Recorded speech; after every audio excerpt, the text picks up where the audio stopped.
plays the videos. Oh, that's annoying. There goes my data limit. You have to be able to turn it off. Yeah, I'm sure. Right? Melissa people are hitting the YouTube channel. Oh, no. That's funny. I don't care. I don't care. Ben Shapiro. Tommy Lauren is why Republicans should Where's read my books. data limit? You have to be able to turn it off. Wow.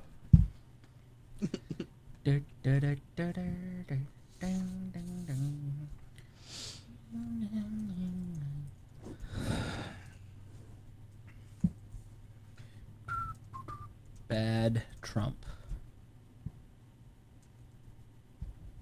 Tariffs. Drug laws. Amazon. And what else are we talking?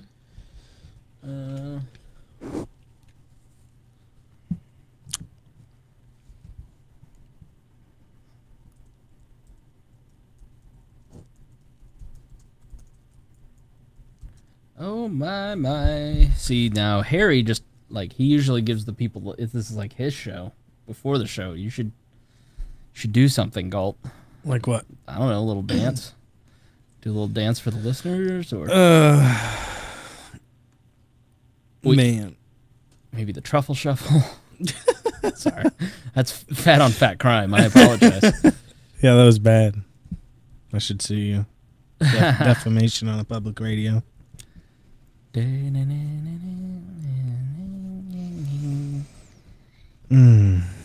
Phone lines are open now. Post. Oh, hi, kitty. Yeah. Tell him. Tell him. Tell him. Hey. Oh, my. Oh, no bite. My.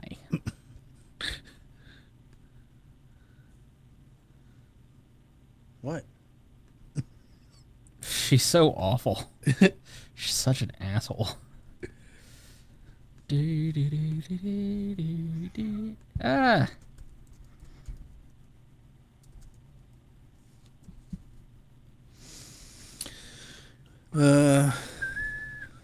Publish now. Okay. Did you get a HomePod yet? No. Why not? No, I don't even have an Amazon or I don't even have Siri on my phone. I hate that shit. You don't like automated assistants? What am I gonna do with that? Huh? Talk to it. I understand you've only grown up with Siri. It's kind of limited. I know. Doesn't always hear you right. Yes, I'm sure Google... I wouldn't want to use it either. I'm sure Google spies correctly. It does. Very, very well. Oh, Galt. Don't make me whip out my Google story on you. You have a Google story in your pocket? I do. Oh, man. Be nice. All right, we're taking phone calls. Oh, boy. Galt. No, get off the live stream, Ace Undead. Get out of here. Beat it. All right, we are rolling.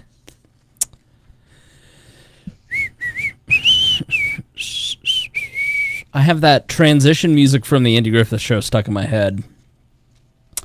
All right, you can call in. It's 317-699-7236.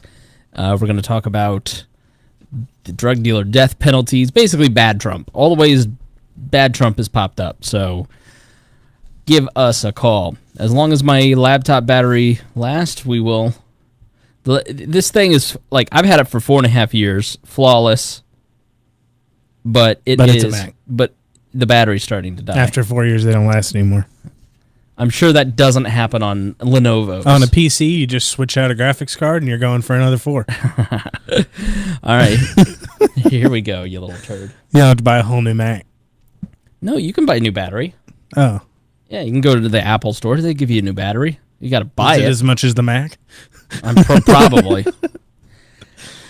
Welcome to We Are Libertarians. I'm your host, Chris Spangle. We bring you all of the irreverence modern politics deserves while putting people before political parties. We examine current events from a libertarian perspective with the goal of leaving you better informed. Please be sure to rate and review us on iTunes and subscribe on Patreon at WeAreLibertarians.com. In exchange for supporting our program, we give you all kinds of bonus content. Too much. I got behind on Loki Wall, so there's like 8 hours of Harry's show in the private RSS feed. So go check that out. There was a full 40 minutes before we actually started the show on Tuesday night, mostly of Harry talking. Wow. Because I'm getting ready, trying to get stuff set up, and then Harry was talking about tech and all that. But we had a nice back and forth. 40 minutes of extra show. I apologize if that's not tantalizing to you. I totally get it. Please be warned that this show is raw, unedited, and authentic, so the language is sometimes strong and offensive. Tonight we're going to be talking about bad Trump, talking about drug dealer, putting drug dealers to death. We're going to talk about tariffs. We're going to talk about troops deployed to the border and Trump's feud with Amazon. Joining me tonight... Galt's in the house. Galt, you beautiful son of a bitch. How are you? I'm great. I got my buddy Mittens here. Mittens is She's my best friend until I touch her, and then she wants to bite me. Well, just like any woman, isn't it? Yep. Yeah, I get it. It's so odd to have you here without your buddy Creighton. I know. I'm sad. Kind of weird. Or Tad. Or Tad. Yeah, well, Tad was supposed to be here, but he was out with some filly this past weekend and must have gotten a disease, so he's not feeling too good. But we do have callers. Hope you feel better, Tad. I don't. Unnecessarily mean. Stupid and mean for no reason. That's my motto. We are... At least you haven't changed. No, never. I'll never change. It's too late now. We're taking phone calls for our Patreon subscribers only. Patreon subscribers at $10 a month and up get notified that we're watching that we're live on YouTube, and you can go watch the stream, and they can call in at 317-699-7236. And we have a caller. We've been featuring this, and so when I pull you up on the air, 478. Please state your name and what is your business that's here? Me. Who? Yeah. Wait for me. It's Stone. Would you let me Stone. All right. Listen. This is going to be rough. Who is this? This is Stone. Oh my God! It's my son Stone. How are you, Stone? I'm pretty good. I'm out in the backwoods right now. That's why I'm probably not going through too well. Now, Stone is one of our super fans. I decided I need to call in because it's been, 3 episodes with call-ins, and I haven't. Now, what would lead you to believe that you should call in? Superfan status. It's really gone to my head, man. You have no idea how much of an ego you've created. Yeah.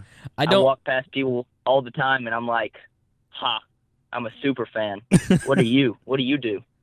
He's also very libertarian, if you can't tell. Yeah. Stone is a super fan. He is like 21, 22 years old. He went specifically to buy a credit card, one of those reloadable cards, so he could become a Patreon subscriber and get all the goodies. So that's how he achieved super fan status. Nice. And he's a janitor, so he's like double tithing to We Are Libertarians, aren't you, Stone? Actually, I'm a meat clerk, too, now, so I have 2 jobs. Oh. That's why I hadn't been on as often. Wow. Slinging the meat, are you? 2 for 1. How do you like it? Yep, 16 hours. I said been 16 hours of my weekend with meat at Kroger, so that's fun. Yeah, that's great. That was my first job, was at Kroger. Really? Doing what? I did a little bit of everything except for meat. You were avoiding the meat, were you? Not fun. I avoided the meat. But you do get a pay raise if you work in meat.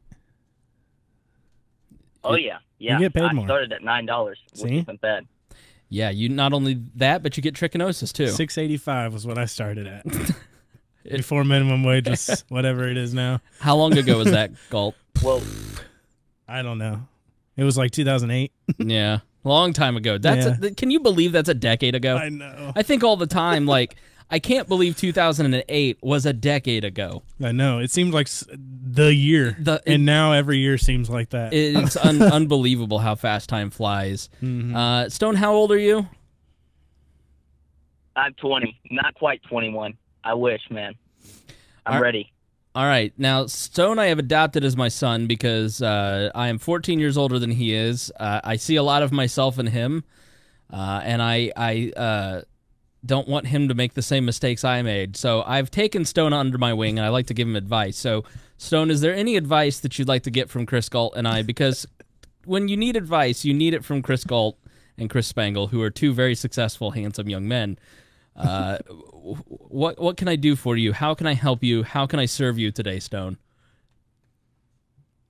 That's a very good question. Recently, I've had a problem in my backyard where I have a small pond, and the frogs, they've been turning gay. And I need to know what the solution is to that. Well, first you need to ask yourself... Is there something I can buy? Chris Galt, is there anything There's nothing you can do once they're already gay. Oh... How could it have genocide? How could it have been prevented? Prevention? Yes. Water. Water? It's all about the water in that pond. It's coming from the government, that pond is. Okay. Now, if you're putting water into your pond, what kind of water should I buy for my pond? Fluoride-free water Fluoride, for your fish and your frogs and your body. No fluoride. Okay. So I need to tell my cousins that they need to fill their pool with this fluoride-free water as well? I think if you're a good cousin, you let them just find it out the hard way and then laugh at them for having gay frogs, never admitting that you, too, have gay frogs. Yeah, don't ever tell anyone. All right. Wow, did they catch it from you, is what I would say as I point and laugh. We just put it up. Isn't this is a national show here, and I just put it on air. Thank you for that, Chris. Well, nobody's listening, don't worry. Now everybody knows that I have... Everyone knows that I have gay frogs now. All right, my boy. Good luck with your gay frog problem. All right, and listen, embrace the gay frogs. Enjoy those gay frogs. There's nothing you can do now. Have them come into your house. Have them teach you to cook. Have them teach you to dress. Yeah, they've got great fashion advice. Yep. I'm just gonna stay inside. Layers and from hats. now on. And all right, bye, Stone. It's Georgia, I can't dress in layers. All right. Thanks, Stone. Year round. See, that was very subtle what he just said that you might not have catched. The new Queer Eye is in Georgia, and he's like, they always say dress in layers. He's like, I'm in Georgia. I can't dress in layers. Oh, Stone. All right, let's get to business. Enough fun. We've had enough fun. That was a lot. That was a lot of fun. A lot of fun here on Sweaty Balls. Man, so Trump's been a bad boy.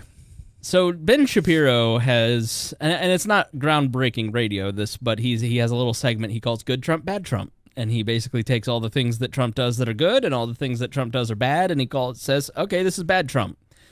And you, around the last time you were on, I mean, we were all, and you're a Trump fan. I was probably his biggest proponent on here. Easily, yeah. Well, second. Yeah. But the December Trump, I liked. Yeah, I called him the most libertarian president we've had. Sure did. Yeah, I did. Oops. I'm just gonna read some things for the next hour and a half, and let's see how you feel about that at the end of this episode. I specifically wanted you and Tad to be here because you two are pro-Trump. Yeah. And I wanted you to not necessarily to defend, but just to sit here and listen to bad Trump. No, I need 2017 Trump back. Yeah. So I think a lot of it is Trump has lost a lot of his security blankets. I mean, he's lost Hope Hicks. Mm-hmm. I was saying on a show a couple weeks ago, if you go back and you read the Fire and Fury book, so early February, I'm traveling to Students for Liberty, and I was like 75% done with the book, so I was like, I'm going to just finish this up on the trip out there. I'm going to D.C., I might as well read a D.C. book. And none of the people in that book work there anymore, except for Jared Kushner. Wow. It's a completely irrelevant book. Like, this was the hot book that we were all talking about in January, and none of it is relevant anymore because none of those people work there anymore. No. And that's what Trump's known for, fire, fire, fire. You know, if they're not doing what he needs them to do, he just cuts them. But replaces them with a new team, and But it might not be. It could be a team that he equally can't trust, just like the last. yeah, he's like, I'm finally getting my team in place. It's like, We're gonna be on our third FBI director, right? who picked the team in the So, first place? Yeah, and he picked the last one. So Yeah, he's a hot mess, and like he just keeps. It's finally people have finally figured out his rhythms. You listen to all these talk shows, and they're like, "Listen, I know he said this about Amazon, but that doesn't mean anything. He could be praising Jeff Bezos next week. Mm-hmm. Yes, he says he's going to impose these tariffs, but he may not actually do it. Right. He says one thing and does another. He says he might put troops on the border, but he might not do it. When an issue strikes fire under Trump, he gets overly obsessive about it. Right. Like to where every morning he gets up, that's the only thing he can think about is Amazon, so he has to send a nasty tweet because that's all he can think about. A lot of it, and they have done, a lot of reporters have done studies where they watch Fox and Friends in the morning, and then they just compare what the segment was about with the Trump tweet, and it always matches up. Really? And the reporters who track this stuff can tell what TV show he's watching in the morning by what he's tweeting out. Wow. And I do this, like when I'm prepping for the show, I'm reading stuff, tweeting stuff out, going, I want to tweet. I'm angry about this. I'm going to tweet this. And I'm trying to do less of that because I think the clip that we played a couple episodes ago with Ta-Nehisi Coates, where he's saying, is this good for me? Like, part of growing up is realizing what's not good for you. Mm-hmm. And I need to be more thoughtful in what I put out in the world. And so I'm trying to, I was like, that's a good idea. I should probably do that. People can listen to me here. They don't need to read my Twitter or Facebook. I'm done posting politics on Facebook totally. But Oh. Yeah, on my personal, yeah. Yeah. I mean, I Keep it all separate. What's the point? It That does. you have 10,000 followers that all are following you for one reason. Yeah, but it doesn't. To It hear doesn't. your political commentary. It doesn't change any minds. No. Like it's. You have a cult of personality. Well, then they can go to wearelibertarians.com or walpolitics.com and find the information there because, or Just done with the Facebook medium. I'm still posting in the group and I'm still posting on the Facebook page, but like my personal Facebook, people don't care. It doesn't change any minds. It just makes people crazy. It makes me crazy, and it causes unnecessary stress. Like, why? What's the point? Yeah. It's the same 5 trolls that get on there, like John Ulrich, who just gets on there and trolls somebody, and then they get mad, and then they're in my private messages going, "What's wrong with your friend?" Yeah, It's like, I posted something about how open borders are stupid, and I don't understand why everybody's flaming me. Right. Well, see, we got this guy in our Facebook group, which you can join at wearelibertarians.com. We got a multitude of Facebook groups. Go to our Facebook page and you can see the whole listing there. But John is like 39, maybe 38. So he's not a boomer, but he sure does act like one. I mean, he went to IUPUI around the time I was, so yeah. he was late to the party. And he was a male cheerleader. Oh, I didn't know that. Yeah, but his reasoning was spot on because go look at his wife. He's like, I'm the only guy that is around these women most of the time. And he ended up marrying one. So, Stone. Biggest mistake of my life. Stone, be a male cheerleader. It's not too late. It's not too You're late. only 20. Your frogs can teach you. Yeah. So, nothing is more acrobatic than a gay frog. Absolutely. No doubt. So, John is a boomer, a conservative boomer who just gets in the Facebook group and like Russell. And then on the opposite, there's some like Bissell guy who's a lefty who's always rustling. Reinhold gets in there and he's like, Reinhold. So it is a good time. It's all in fun. Nobody ever seems to get mad, and we like our boomer John. We have a few of them. They're really the ones we have at least aren't too bad to talk to. We like our boomers. We like debating them, and they'll come around. Hopefully, Will they? no. Like you said, nobody changes their mind on there anyway. No, I think in studies, study after study shows that like posting articles on Facebook changes nobody's mind. And that's why I'm a big believer in the podcast, because we create, and I think, and if you have a story like this, I'd love to read it on air. So email me at editor@wearelibertarians.com. I see so many great letters from people who write into the podcast going, I was curious about libertarianism. I was curious about libertarian politics. I didn't know much about it, but I've listened to the show for a couple years, and you guys have changed my thoughts on this, or I have become a libertarian, or I think this way. Like, I was talking to somebody who is part of the Mises caucus, and they're like, you know, I was really into this, but the more I listen to you, I go, we're not actually winning friends and influencing people in the way that we're messaging. We need to kind of change the way we message. You know, and I hope they do. I'd love for the Mises caucus to be more effective and less flame war. And so that's the kind of stuff that We Are Libertarians is able to do because we're passive. That's the power of podcasting.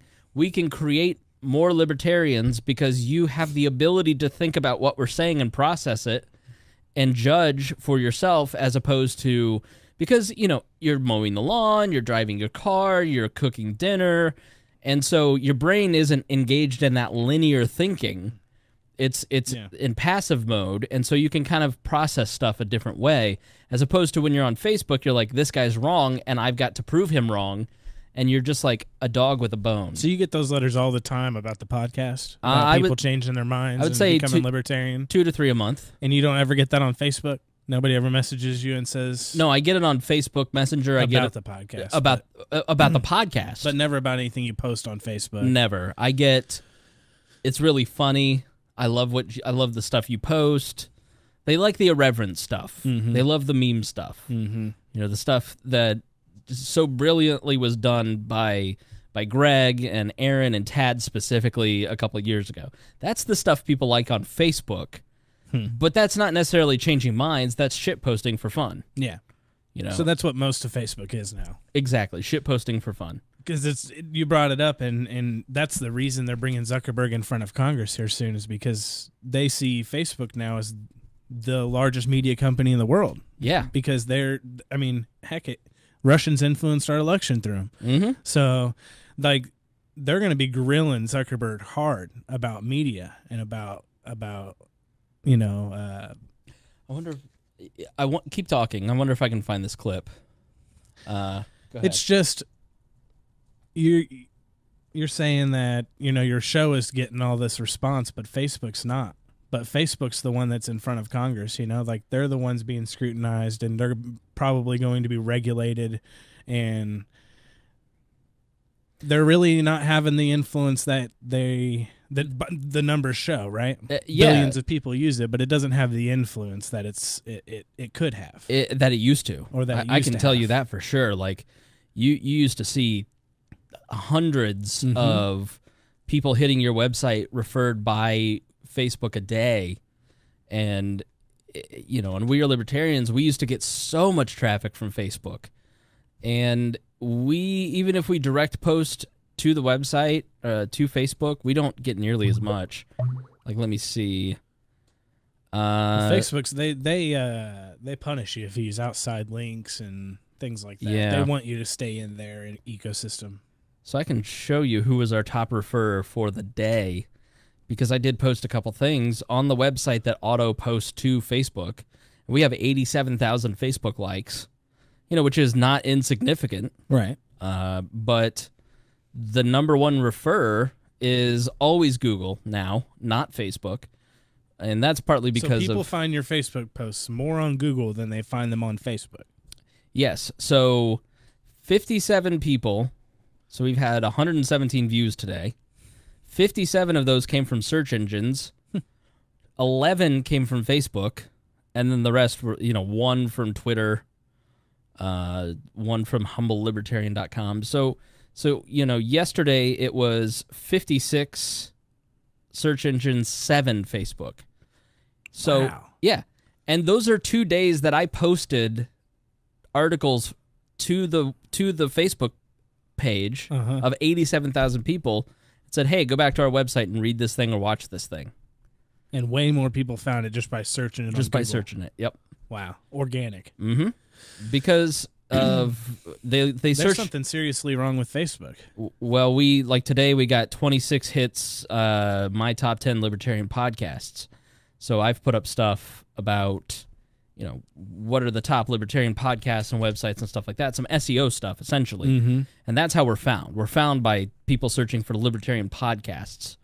So, yeah, no, I think there is something wrong. That's why Rare just went out of business. There's several of these clickbaity sites that are going out of business because they're not getting traffic. But Facebook will always have that traffic. Well, Facebook has the eyeballs, but Facebook has a vested interest in not getting you out of the Facebook ecosystem. Right. Each one of these sites have this. They don't want to be Reddit. You know. Yeah, they don't want to be a redirect. They want to be the Google doesn't want to send you to Facebook. They want you to post that same thing on Google Plus. It's why you get so many damn notifications about Michael. How did you find us? I'd like to hear. He said that's how I found you guys. But for the first time in a long time, Google is now back on top in terms of top referral to a website over Facebook, and it used to be tons of organic traffic. So there was a time when Facebook gave you more traffic. Oh, it was 60%. Wow. And Google would be 35%, and then 5% Twitter, and then everything else would be negligible. What kind of questions would you like them to ask, Congress to ask Zuckerberg about this and Facebook and being as that you're a page owner and a community driver? What do you want them to? Well, I think he really needs to figure out if he's a publisher or if he's a platform, because there's a big difference. You know, there is. I am a publisher. I'm a person who has built a website and platforms so I can curate content and talk about my opinion, and I pick up people like you and say, hey, give your opinion on this stuff. Yep. And you just pump information out. Publish. Right. And so there's an editorial purpose to that. But right. And I think what Zuckerberg has always wanted to be is a platform where if I built WeAreLibertarians.com to be a forum, and it doesn't matter what you guys say or do, I'm just building the infrastructure. Right. Like Reddit doesn't have like any kind of editorial control over what goes on except for banning entire subreddits. Right. And so they're just pure platform. 4chan, pure platform. Like that, there's community mods. No one's mods. responsible for anything that's on there. Right. There's barely any. I don't even know if somebody owns 4chan or what. Like, it's just anarchy. Yeah, I don't know. But so there's some. Facebook has crept into somewhere in between, and I think what Congress wants and what politicians want, because they have a vested interest in controlling what content is seen and basically controlling thought, as any government does. They want Zuckerberg to be more of a publisher. Because once he starts being a publisher, he's now held accountable for what's on his website, and the more accountable he is, the more they can beat him down, regulate him, control what he does, and diminish his power. And punish him. And he's going to give in to it, and he's going to give them whatever they want, because it's in his interest to be regulated. Because then that cements his place on top. Yep. And so there comes a point in these major companies, and it happened with the quote-unquote robber barons in that age, where these companies are radically innovative, and they create new markets, and they create new industries, and then they get so big that politicians start picking on them, and then they just basically write the regulations, and they, you know what, you're right. Let me help you write that. Yep. Then get in bed with the government. Yep. Because that'll solidify them for longer in history. Right. And if you think Facebook is going to, like, if, let's say, Mark Zuckerberg and I sat down and we had a conversation, and then he had a conversation with Lindsey Graham, do you think that he's going to take what I say with more weight, a person who is an active member of Facebook's community for over 17 years? I mean, the second it came to IAPUI, 2004, 2005, I jumped on it. I don't know if that's 17 years, but I can't do math. I'm a person who has built businesses using his tool. I have promoted his tool. I have spent millions of dollars, literally, in terms of free advertising to get people to his product, versus Lindsey Graham, who's a congressman who probably doesn't have an account that he's ever logged into.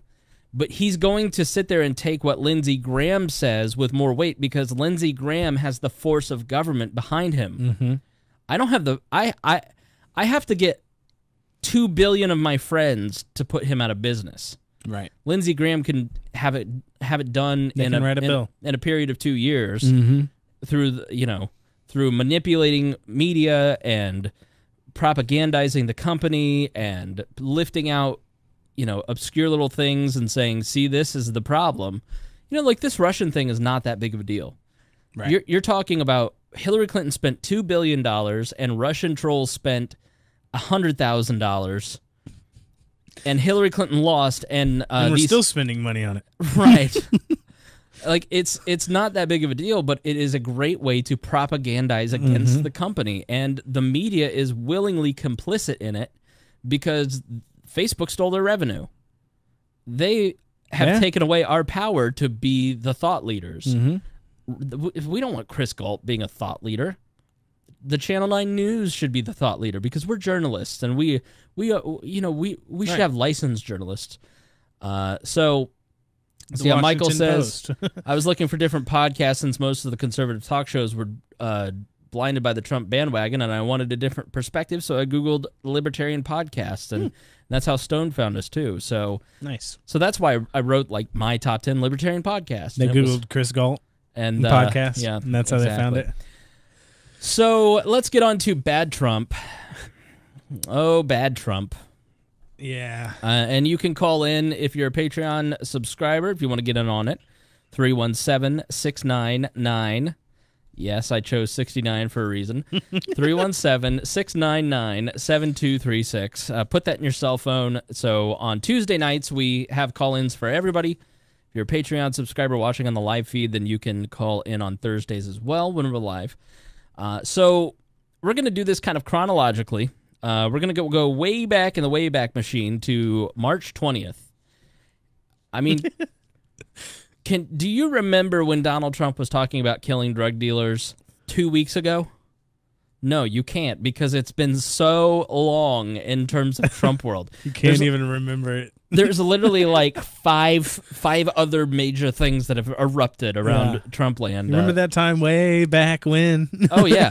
Like, the show is so dated now. Like, it used to, if you go back and you listen to 2012, 2013, those shows, I mean, while there's some dated stuff, there's still some relevant stuff in it. Yeah. You know, and we're applying principles. Right. Yeah.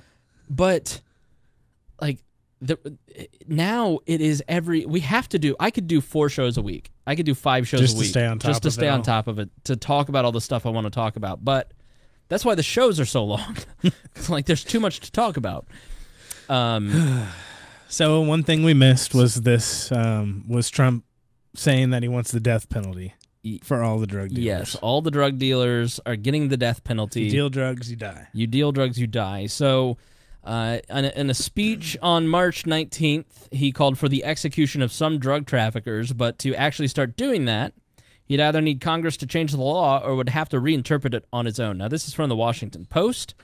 In an analysis, Trump talked tough on drugs, but applying the death penalty to traffickers is even tougher. So he was in New Hampshire, where the drug problem is a huge issue, and also New Hampshire's the second state in the primary system. So during the elections, New Hampshire was ground zero. All the candidates went there to talk about opioids because it has such a big problem. The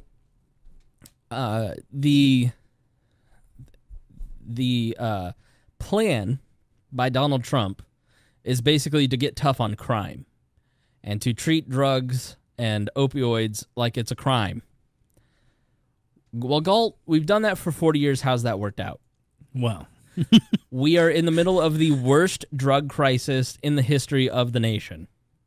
There are more people dying of heroin overdoses than there are of traffic accidents at this point. And it's been compounding and compounding and compounding for years and years and years now. Yeah, and one of the problems is, you know, Naltrexone and some of these Suboxone and some of these other drugs that will, Narcan, where if somebody ODs, you hit them with it and they come back to life, kind of like in the Pulp Fiction. You know, it's not as dramatic as stabbing them Uma Thurman in the heart, but that's actually kind of exacerbated the problem because a lot of users will go, I can risk it because we got some naproxone here. Yeah. We've got some Narcan. I might not die. My town has, you know, I've been saved 5 times by EMTs with Narcan. What do I have to lose? And so people are actually becoming riskier in their usage habits, which is sad. Do you think we stop helping them? No. I mean, they have to help them, right? Absolutely. I think human empathy first and foremost, seeing another human being dying and you do nothing. No, that's not how it works. Although there are some Indiana lawmakers who are trying to keep Indiana schools from purchasing Narcan. Like, why would you want to? Well, we just don't want that kind of drug use in our school. Hey, dude, it's already there. Yeah. So this is the Christian conservatives in rural Indiana are insane, and Mike Pence is their champion. I want you to know that. Let's regulate the only way to save these people. Right. And I think if you're an EMT, there's no way you're not gonna go stab somebody with the pen. You're gonna do it. Right. So you see, now when I go to take a drink, I need you to keep talking for me. So I don't know. I don't know about. I think if you want to give the death penalty to some drug dealers, give it to the big ones, right? Put Eli Lilly and Pfizer up there. I see what you did there. And I like it's it. the pharmaceutical drugs that are ruining everything. I like it. So Are you for the death penalty? No. Okay, why not? Because you believe in if you're a libertarian, it's no force. Right. So, I mean, that's the ultimate force, is ending a life. So Yeah. the government shouldn't have the power to end a life. I was always wishy-washy on the question, and then when I became a libertarian 12 years ago, I was like, oh, the scales fall off your eyes, and you just see government in a completely different way when you become a libertarian. Yeah. And I just think it's hard to be a libertarian and pro-death penalty, because your life as a libertarian is just compiling all the ways that the government fucks up. Yeah. And how many people that are in there that are wrongly accused of what they did. Yeah, you look at Dallas, Texas, now that they're going back through all of the cases in Dallas, Texas, and all these, I think it's like 80, 90 people have been, they found 80 to 90 people were wrongly convicted after they ran the DNA test. Some of those people were put to death. Yeah. So I just don't, I don't trust the criminal justice system enough. Right. I lived through the OJ trial. Like, I was old enough to watch it. Wow. And justice wasn't served, especially if you saw the OJ confession on Fox a couple weeks ago. That dude did it. Yeah. No doubt about it. Yeah. That's the reason I can't support the death penalty. Right. Because I get the arguments for it as, paying for someone that's done something heinous. Right. You're paying more taxpayer dollars because you're supporting their life when they don't deserve to die. Right. Or eye for an eye argument. If you killed somebody, you should die too. The other part is it costs more because of the appeals. Yeah. So there's no economic benefit to putting someone to death after 12 years. Right. As opposed to leaving them in jail for life. Right. So that's the main reasons I can't be for it. Yeah. Just based off principle. Mm-hmm. Now, maybe in a fully private society, I could see a place for it. Okay. So this is where my own people let me down. It's like, I think a government putting people to death is totally wrong. But if I pay AAA a fee and I sign the agreement, then they have the right to put my mom to death. I mean, that's just how it is. What about personal responsibility? I mean, I signed the form, so they get to kill me. Well, that's what you do now. You sign the social contract that lets the government kill you when you do that. Yeah, and we're all bitching about it. Yeah. But yet, if it's AAA, we're fine with it. It would be... It's voluntary. You don't have a choice. You're signed into the social contract when you're born. You're given a number, and that's what you are. No, but if you're against the death penalty... At AAA, they're like, hey, would you like to do this for $100 a month? I'm like, no, I'm good. I'll kill myself. But the principle is the same. It's a group of people deciding whether or not you live or die. That's not the problem. The problem is there's no option. There's no choice. Okay, there's no freedom of choice. Well, there. what if you join this voluntary group and they listen, we don't believe in DNA testing. Okay. I mean, and you're put to death. What if you're wrongly accused? Well, I joined the group. Well, what if you're a great, outstanding member of society and you're wrongly accused? What do you mean? I'd get a lawyer. How could a private organization ever make a mistake? In Ancapistan, there would be no mistakes in Ancapistan. No group of people, no matter how small or large in the private organization, would ever make a mistake. Fucking moron. No. I'm gonna... Galt, I love you, but that's... What? You believe that a private institution Yes, I believe that if without government, and I live in a community called Mars Hill, and to live in Mars Hill, we all sign an agreement that says when you murder someone, the community kills you in response to your murder. Yes. But what is wrong with that? But how do you know that they actually murdered someone? We're talking in a really hypothetical world. I don't know how the system's set up. Your O'Charlie's. Do we still have some government or no government? Your O'Charlie's police department powered by If we have Uber? some government, we have courts. Okay. So then you would go through your regular trials and you would still have your rights from the Constitution. All right. Well, there's no government. I don't totally disagree, but I also to me the idea is that if 6 million people in Indiana say if we don't believe that the 6 million people that live in Indiana shouldn't be able to put you to death, then the million people in Indianapolis, just because it's a voluntary place to live, doesn't make the ethical problem of a group of people putting you to death. It doesn't erase that. It does. It doesn't. It just doesn't erase it does. that. You have problem. a choice. You don't have a choice now. You would have a choice then. Okay. So there's your difference. I mean, I would not live in your pro-murder. Good. You would move to a city nearby that didn't have those same rules. All right. That's the beauty of Ancapistan. Yes. God, you look. You said that word, not me. I didn't get enough appreciation for the O'Charlie's Police Department powered by Uber. What? Well, I had to go down to the Simon and Schuster courthouse and. Oh. All right, so if you're against the force of government putting you to death, even if you're for the putting to death in your Ancapistan paradise, I wouldn't probably still live in that city. That's right. Well, that's what I'm saying. I'm just saying the choice should be there. If there were 1 million people that wanted the death penalty, they should be able to live together and have a death penalty. If you want to call in and settle this argument, 317-699-7236. Who's right, Galt or myself? I think this is why I love Galt. He comes up with some crazy stuff, and we get to argue about it.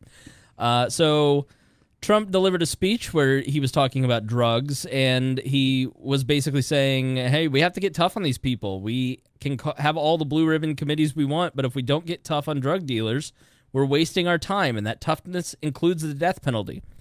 The Washington Post, in an analysis, writes, drug crimes are included in the sweeping law expanding capital punishment dubbed the Violent Crime Control and Law Enforcement Act that Congress passed and President Bill Clinton signed in '94, the crime bill. But the law says that for traffickers to be executed, they must have also been involved in a murder. I'd say, listen, I'm okay if people kill people, but chomos, like Subway Jared, I'm all for putting them to death. What about you? Yeah, if you have to have the death penalty. Oh, if I have to have the death penalty, gun to your government head, death penalty. There has what crime?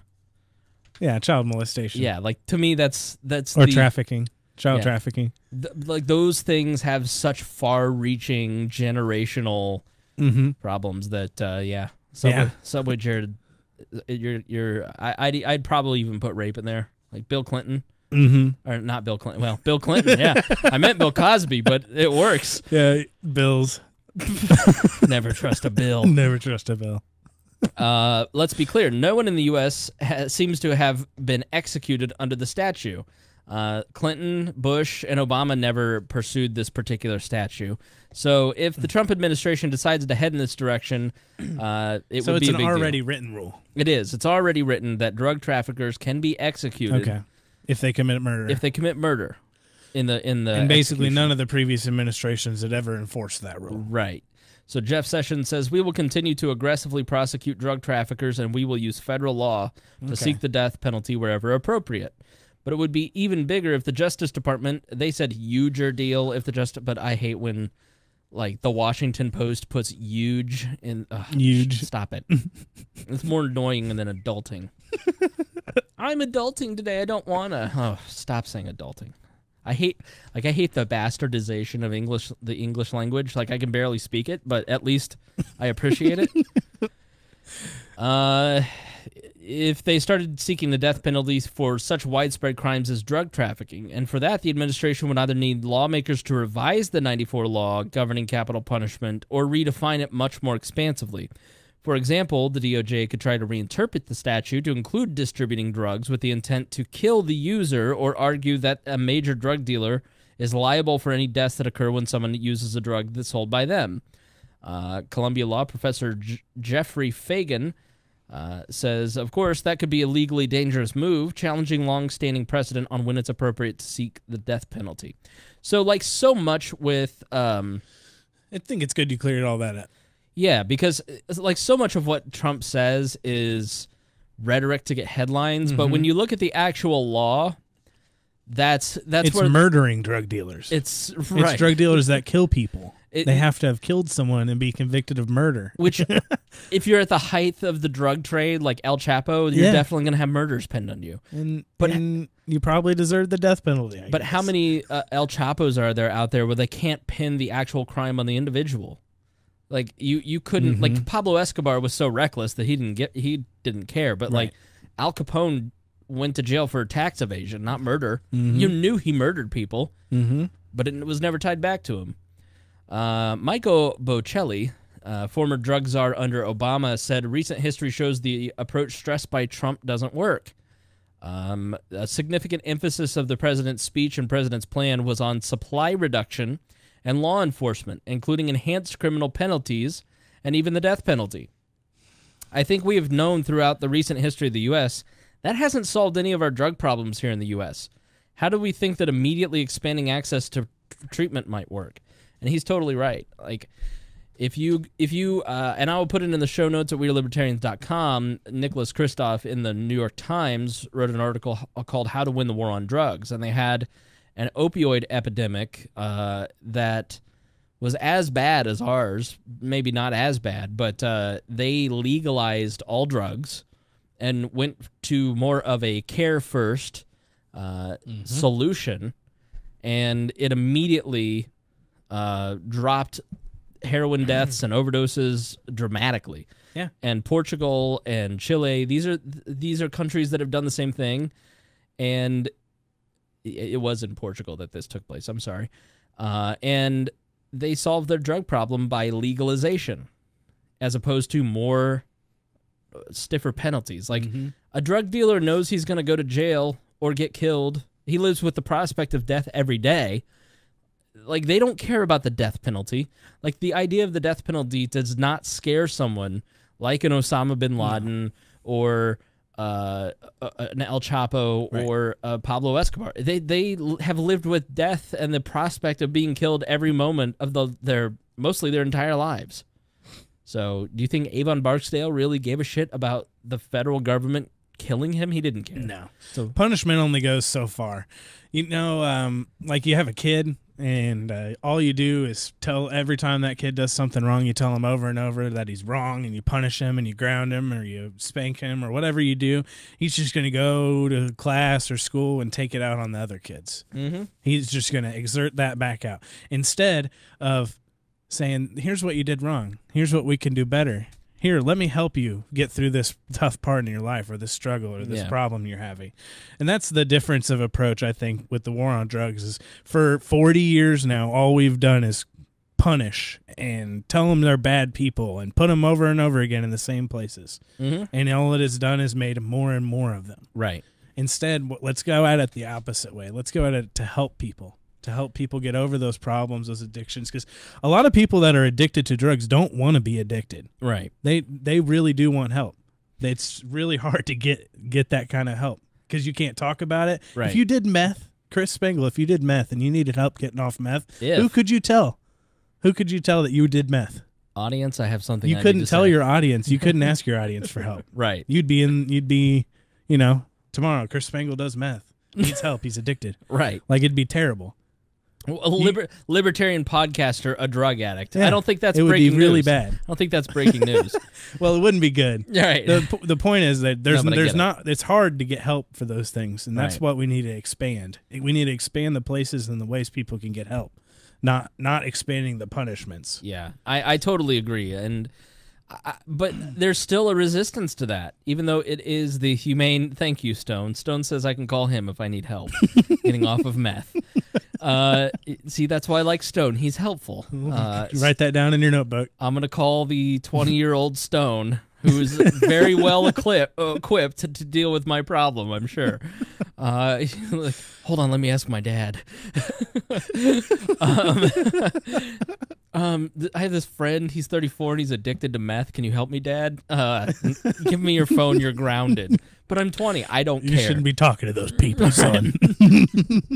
You're not a super fan anymore. Curtis Hill, Indiana AG Rick says, I absolutely believe in getting addicts into treatment programs, and I believe the best way to get them into the programs is to put them in prison. Curtis Hill is trying to run for governor of Indiana. That's why he's tough on crime, trying to get all those boomers. But I talked to a guy, a neighbor of mine. You know, he found out that I do this, and he's like, you know, I don't want my money going to pay for treatment. Like, those people got themselves hooked on drugs. I'll pay to put them in prison, but I'm not going to pay to give them treatment. Right. And I just said, but you're paying to not solve the problem. You're spending way more money putting them into prison repeatedly as a... I wish I could say what Stone just said, but I don't want to get him in trouble. But I said, you're spending so much more money if you send them to treatment 3 times. Instead of prison 8 times for most of their life, you're saving so much more money. Yep. I don't want to do it. I don't believe in it. Okay, all right. That was one of the best issues I saw Rupert champion when he was running for governor. Nobody was talking about it at all. But that's what he did. Yeah. That's what he did, was he took kids and people out of those systems and fixed them. Yeah, we've done and there were so many success stories. I read his book. That's a real issue. Yeah, is helping people like that. And Rupert has done a couple episodes. If you go back in the feed and listen to those, we talk about criminal justice rehabilitation and what it's like for people getting out of the system. And Rupert from Survivor ran for governor in 2012. And, you know, I never really thought about it, but he's like, you put one of the biggest problems is the ankle bracelet, the monitoring bracelet. Because you slap them with a $150 a week charge for that bracelet, and a kid who is a lower income, poverty-stricken situation, they're going to have to ask their family for the money, and they probably don't have it. And so to make that money or go back to prison, they just start doing exactly what they used to do, which was breaking and entering or selling drugs. So then they get sent back to prison. They start to give up and just go, listen, this is my life now. I better become a better criminal. Thank God I'm in prison and surrounded by better criminals who can teach me the art of being a better criminal. And that's how you end up with just this revolving door of people going to prison, and you end up with the largest, we're 25, what is it? It's not 25% of our population's locked up, but it's like, what is it? We're like 25. There's some. It's the most in the world. It's the most in the developed world. Let's put it that way. But it's like 25% of the developed world. We warehouse. Like, it's crazy how much money we spend on it. I can't believe Curtis Hill thinks that. Yeah, sending them to prison's the way to help them, because it's not. No, it's the way to keep ensure that they keep doing the same thing, making the same mistakes. Politicians like Curtis Hill, who's probably 40, 45, who wants to have a career in Republican politics. Not that this... So, like, Curtis is trying to run for governor. And so he's trying to get in with all the baby boomer Republicans, because that's most of the base. And so you've got all of these... oh, my...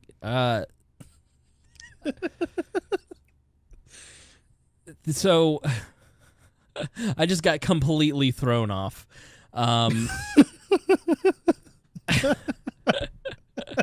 I have to turn off the chat. Sometimes the chat gets distracting, huh? Of course it does. Yes. All right. Let's move on. Yeah, what's next? What do you Amazon? Well, let's see here. No, let's do tariffs. All right. Yeah. Because we just got a notification. $100 billion in tariffs on Chinese goods. The New York Times says Trump is going to double down and add $100 billion more in tariffs. Fun. Nice. All right. Tariffs. It's a synonym and another word for taxes. Right. Exactly. When a company is taxed, Who pays for those taxes? So the Trump administration placed a 25% tariff on Chinese products. So 25% tax on Chinese products. Like flat-screen televisions, medical devices, aircraft parts, and batteries, outlining more than 1,300 imported goods that will soon face levies as part of a sweeping trade measure aimed at penalizing China for its trade practices. On Monday, China said it would slap tariffs on 128 American products in response to a separate White House plan to tax steel and aluminum from China and other countries. The products targeted by the White House are part of its plan to go after China's dominance in cutting-edge technologies like semiconductors, electric vehicles, and advanced medical products, industries that China is pursuing dominance in as part of its Made in China 2025. The tariffs will be imposed on a total of $50 billion worth of Chinese products each year. So that's $50 billion worth of new taxes that the Trump administration is placing on both Chinese makers and American taxpayers. So the Chinese are not happy. The Chinese responded by putting tariffs 25% on imports of 128 American-made products, including pork and seamless steel pipes. The Ministry of Commerce said that it could impose tariffs in two stages. First, a 15% duty on 120 products, including fruit and wine. And then after assessing the impact of the United States tariffs, a 25% tariff on 8 other projects. They said, screw it, we're doing it all, including the 25% charge on pork, which disproportionately hurts American farmers. Yeah. And, you know, it is... There are only two things getting hurt in both of these scenarios. The American consumer and the Chinese consumer. It's exactly right. Those are the two people getting hurt. Right. Eric Bowman at Reason writes, trade barriers that Trump issued to prop up steel and aluminum industries, which he also included. This was a separate tariff that happened a few weeks ago where he placed tariffs on steel and aluminum, but exempted Canada and Mexico because that's where we get most of our steel from. So he wanted to look tough while not actually doing much. To prop up steel and aluminum industries will end up increasing costs for thousands of downstream businesses. That's not going to hit you like when you go and buy stuff at Walmart and it says made in China, it's a piece of plastic. That's not where it's going to hit you. By one count, there are 46 American jobs in steel-consuming industries for every one steel-producing job in the country. Other tariffs aimed at Chinese goods will likely have less of a direct effect on the economy as a whole, analysts say, but will leave Americans with fewer options and higher prices. You know, the United States exported $1.1 billion in pork to China. That's a lot. And we export to them apples, oranges, watermelons, strawberries, raspberries, cranberries, cherries, grapes, and pineapples. And we're going to tax that at 25%. Wow. So now everyone in China gets to pay more for all their fruit. Right. And he notes that this is a double blow to American farmers who are already facing higher prices for farm machinery and equipment thanks to Trump's steel tariffs on aluminum. Because only half of what we import is used by people like us, people like consumers. Right. The other half is used by companies and corporations that produce new equipment for people here or people there. They're made by manufacturers in America, and they use that steel. So now all their products are now more expensive. Right. Because people the farmers still need the same amount of tractors no matter how much it costs. Do you have any idea how expensive a tractor is? No, but it's expensive. It's insane. Yeah. I mean, the amount of money that farmers make is not a lot. I mean, some can do pretty well, but I have a family member who farms on 40-year-old equipment, and they just keep fixing it up because the expense for a new combine or a new tractor is outrageous. Like, you can't afford it. So this is just going to make that even more out of reach for American farmers who are already, under pressure. Yeah, because the tax doesn't change the demand. The demand stays the same. Right. The same amount of people want the same amount of products. The reality of this is this and the immigration stuff is all boiled down to Trump's idea that somehow we live in, like, he lives in this 1950s American fantasy. Like, in his mind, we live in Goodfellas. Mm-hmm. We live in Pleasantville. So he's going to protect American jobs and all the jobs that, like, he sees in all these movies that he loves to watch. And that just isn't how the world works anymore. Like, the steel industry in America didn't disappear because of immigrants or Chinese steel coming on, or it's because of technology. Right. Like, we've invested in better jobs, and people have moved, as they've moved out of the workforce, into new jobs that are more efficient and work better with how our society functions. Better environments to work in. Right. Yeah. Innovation's like free trade is one of the greatest enablers of that innovation. Yeah. Because then they're like, well, yeah, we can have somebody else make it, and we can have better jobs. Now. Right. Like, and what's so wrong with that?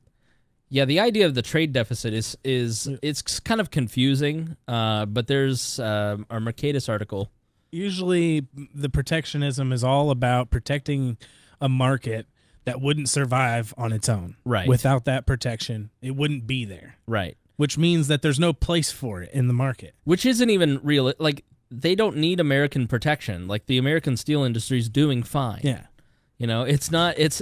He just has this view of the world that is so 1980s, and it's because he lived in the world until 1980. And that's probably why he connects with so many boomers. Well, yeah, because they have the same worldview. Because he ascended his treehouse when Trump Tower got built in the early 80s, and he surrounded himself with people who were yes men. Yeah. And so if you are suspended in time because of your wealth and you live in 1983 perpetually, then of course, like, Gung Ho is a documentary. Like, have you ever seen the Michael Keaton movie where the Japanese come in and they take over this automobile plant? Like, that's a documentary for him. It's the same with his foreign policy. Trump views foreign policy through John Wayne films. You know, like the Green Berets and Tora are documentaries. That's how he thinks. That's why people think he's racist sometimes, because he has such a simplistic view of their cultures and stuff. Exactly, because he lives in white man 1980s. He grew up, he spent all of his formative years around mob lawyers, you know, and people who were very wealthy in that era, in New York at the time. So he's just sort of a suspended in time individual and just doesn't know what he's doing. And like, the idea of the trade deficit, this is titled, "Efforts to Reduce the Trade Deficit Will Have Unintended Negative Consequences." This is, it doesn't say who this is by, but I'll have it in the show notes. U.S. trade deficit is driven by the investment savings gap. According to the National Income Accounting Identity, the difference between what the U.S. exports and imports in a given year must equal the difference. All right, let me slow down. Let me read this slower, okay? Because I had to read it like 4 times to get it. All right. According to the National Income Accounting Identity, the difference between what the United States exports and imports in a given year must equal the difference between national savings and national investment. Therefore, the United States runs a deficit on the current account year after year for one reason: gross domestic investment in the economy exceeds gross domestic savings. If a nation's residents save more than the total amount that is invested in the domestic economy, net exports will be positive. That is, the nation's residents will export more than if they import. If the domestic investment exceeds domestic savings, net exports will be negative. That is, the nation's residents will import more than they export. Okay, so it's all based off savings. It's based off savings and investment, and the fact that Americans don't save a lot. We don't do that. And we invest a lot into new businesses means we have a trade deficit. And we can run a trade deficit because we have a lot of investment, but it doesn't mean that we're necessarily getting ripped off by China. The U.S. current account has run an annual deficit for the past 4 decades for the basic reason that investment opportunities and the amount of investment in these opportunities has been consistently higher each year than the gross amount saved by Americans. The gap is filled by an annual net inflow of foreign capital, which mirrors and offsets the trade deficit. From 2010 to 2015, gross investment in the U.S. as a percentage of GDP averaged 19.4% of U.S. gross domestic product, while gross savings averaged 17.5%. So we have a thriving economy. We have the world's biggest economy, and people want to be a part of it. So that's why we have a trade deficit.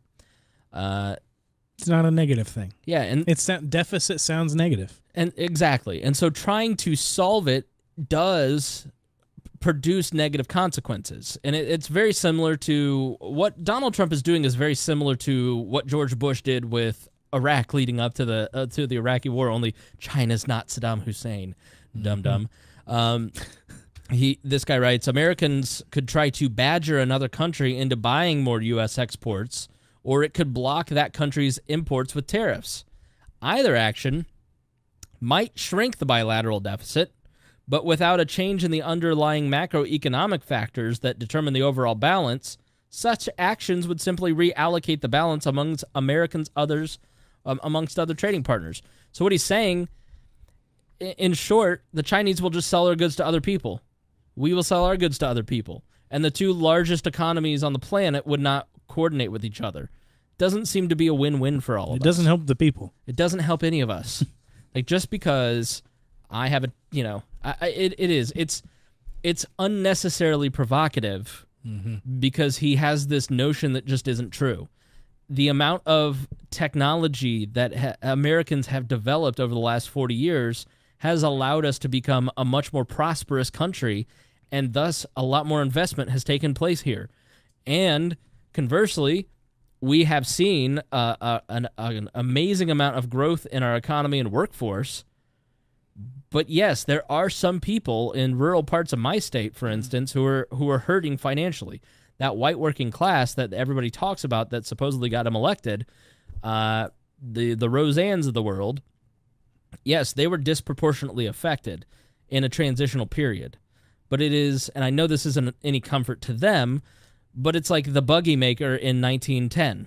Like, you're going to have to figure something else out. The economy, the free market changes all the time. Mm-hmm. That's no comfort to people. So demagogues and politicians want to try and create some comfort for those people and say, I've got your back, I will protect you.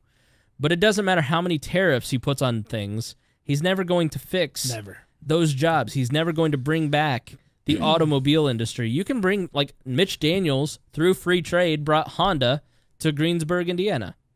And it revitalized southeastern Indiana, and he did it through things like tax abatements, and libertarians quibble over that, but this was an area of the state that had nothing going on. The farmer that I mentioned earlier in my family, as his farming business went down, he was able to go work for the new Toyota plant in Princeton. Now he works for the coal plant, and so there's these new industries, and so on paper, his farming job was destroyed, quote unquote. Right. But he adapted as his industry started to change. He adapted by going to work at new opportunities. Yep. So you have to sit and really look at this stuff and go, okay, is everybody, like, we have these caricatures in our head that, of Flint, Michigan, and the auto industry fails, and, Randy is just now he's on welfare smoking cigarettes. All of those people are probably in existence, like there are, but it isn't the majority of people. No. So you can't buy into these caricatures of people as fact. Right. So there's way more to it than that. Right. It's not.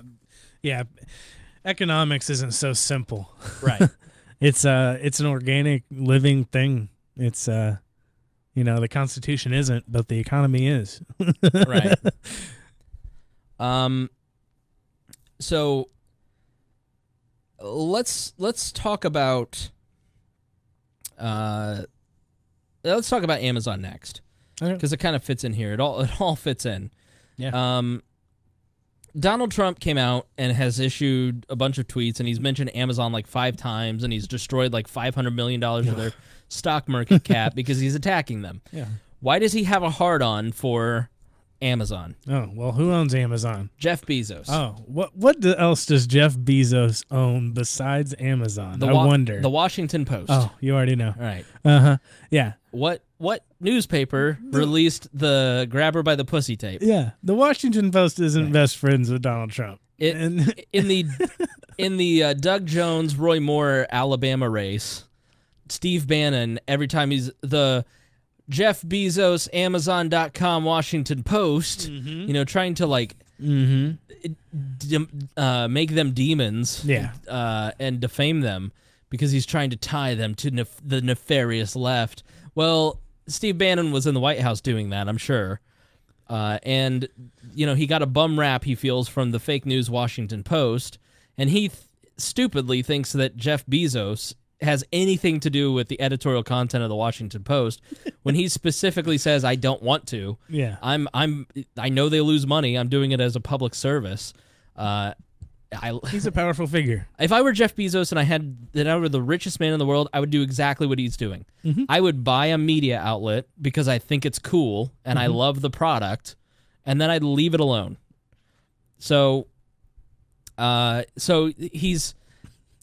doesn't like the Washington Post for political reasons, right. And he thinks incorrectly that Jeff Bezos has anything to do with it. He's busy running one of the greatest. So he sees that now with his newfound power of being elected president, he can use that to get back at. Yeah, and I don't know where the article went, but this isn't just the only company that he does this. He does this all the time to companies. Right. There every month or so, there's another company that he's beating up on. So and for a while now, for last few presidents, we've left. Majority of them have left Silicon Valley alone. They've let them, do their own thing. Actually, probably one of the least regulated industries in easily. America. Yeah, that's why you've seen such great growth, right?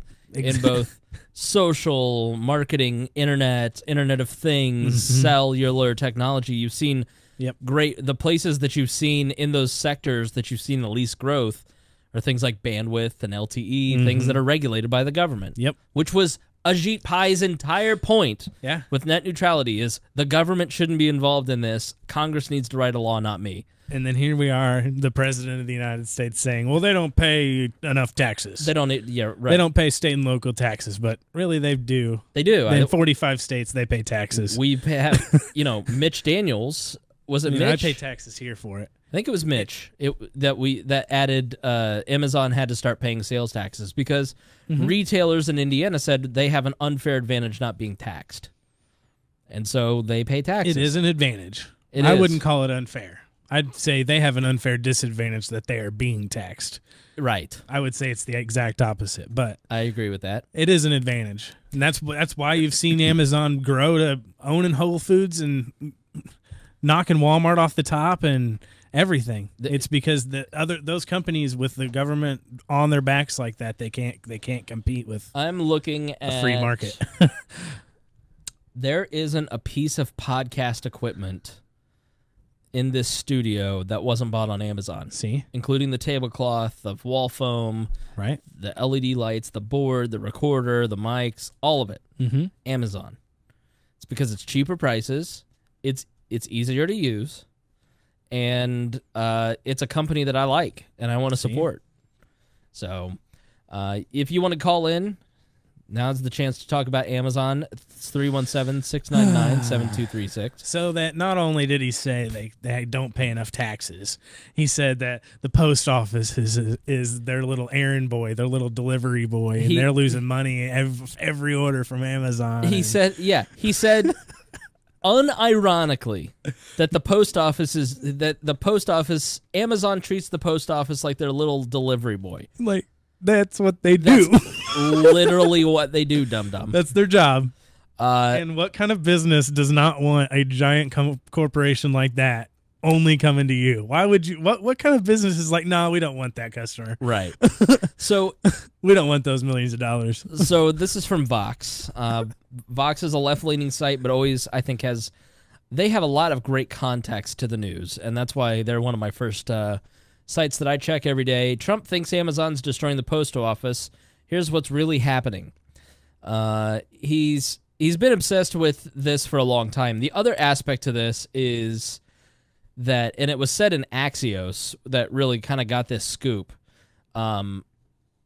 The problem is that Donald Trump is talking to all of his friends who run brick and mortar stores, including himself, retailers who buy space in Trump hotels and Trump shopping malls like in Chicago or whatever, and they're losing markets. Because retail market's on the out. Right. We don't need as many retail stores as we used to. Right. You don't need a store for fishing poles and car parts and Right. clothes and food. Now you just need a grocery store and Amazon. Right. Exactly right. Like, so yeah, that's part of the innovation that I don't think Trump can understand how the market works like that, how it's always changing and evolving. But He sees it as it's punishing someone and we have to protect them. He's just a great businessman, though. How could he not understand the free market? Is he a great businessman? See, I like where you're going. I like that you're getting to where I'm at, where I have been. Basically, Axios says that Trump is obsessed with the company, and he has accused Amazon of making the post office dumber and poorer. Should they? The question of whether or not the Postal Service is getting ripped off by Amazon is hard to calculate because the deal between Amazon and the post office is technically secret. Okay. But they get a bulk shipping rate like any other person would. And it was agreed upon by Amazon and the government. Right. The Postal Service does lose billions of dollars a year and has for the past decade. That's not news. And it's likely that Amazon gets a good deal given it ships millions of boxes a year. So it's also hard to know how sweet the deal might become if those agreements are made public. They've even expanded into Sunday delivery. Like the post office delivers just on for Sunday. Amazon. Just for Amazon. Isn't that crazy? Yeah. They had to shut it down for the public. The Postal Service's financial woes are now well documented. In 2017, the Postal Service took a net loss of $2.7 billion. In November 2017, just that month, they took a net loss of $2.7 billion. With a B? With a B. In 1 month? That can't be right. There's no way. Magnified over the years, that figure represents a cumulative net loss of more than $63 billion since 2007. That is many billions of dollars. But break down the losses, and the situation is a bit more nuanced. Delivering packages, it turns out, is a growth business. And it actually makes the Postal Service money. Who knew?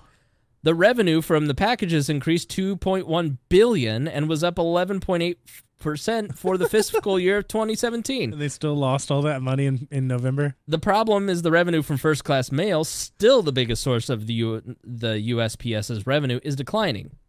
The thing that really eats up the Postal Service's revenue, financial obligations to employees' health and retirement benefit programs.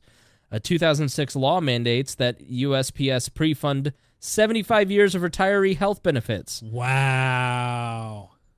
So I did not know that. Yeah. In 2006, they had to 75 years of pre-funding? Pre-fund 75 years of retiree health benefits. That makes no sense. I'll tell you who does that. It is a civil service union of government employees that are negotiating with essentially themselves for benefits and sweetheart deals. And so the Postal Workers Union said, we know the Postal Service business model may be in trouble, so we need to get ours before you get yours. And we don't care what it costs. That's how they got that deal. So I thought that was funny that Trump is actually making fun of the thing that makes them money and is the only part of the 12%. business that's making money, right, is the part that he's complaining about. Exactly right, because he's an idiot. That doesn't make any sense. There's just no way he's looked at those numbers, right? He's just speaking out of allegory. Apparently, he is told these things, but he doesn't listen to them.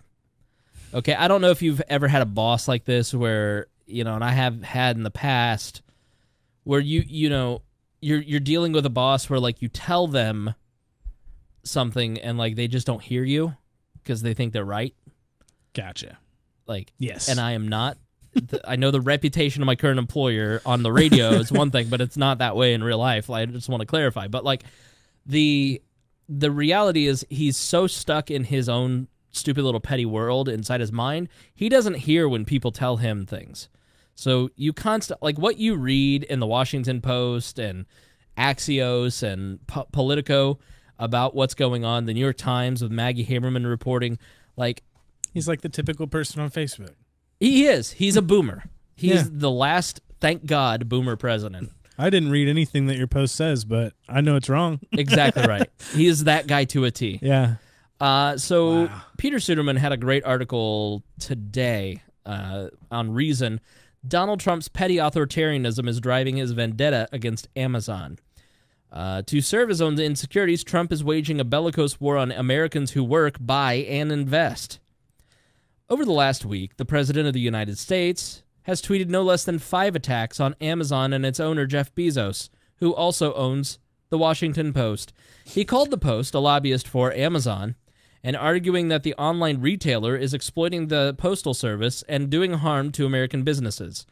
You have retailers all over the United States that are going out of business, Trump said Tuesday. If you look at the cost that we're subsidizing, we're giving a subsidy to Amazon, which is not true. The biggest cost to Amazon is their shipping. So in his world, the American taxpayer is subsidizing the war on the businesses that his friends own. And his friends are talking to their powerful friend saying, can you help us? Mm-hmm. We got you elected. Now scratch our backs. The answer to the question of whether they receive a subsidy is no, not really. And even if Amazon's packages are priced in a way that is advantageous to the company, it is not exactly a subsidy for Amazon to ship packages through the mail at the price the mail service chooses to charge. Again, voluntary, like your murder capital. So that would be all right with me. Right.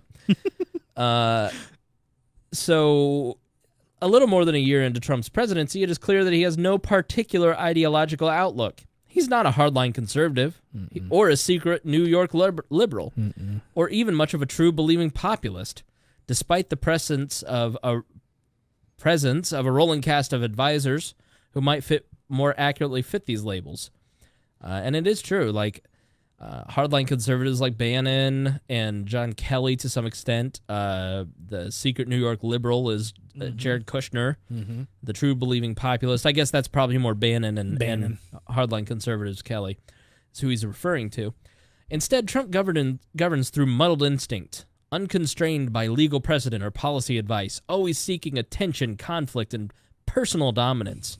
Trump isn't an ideologue, but a petty authoritarian whose main pursuit is brutish self-aggrandizement.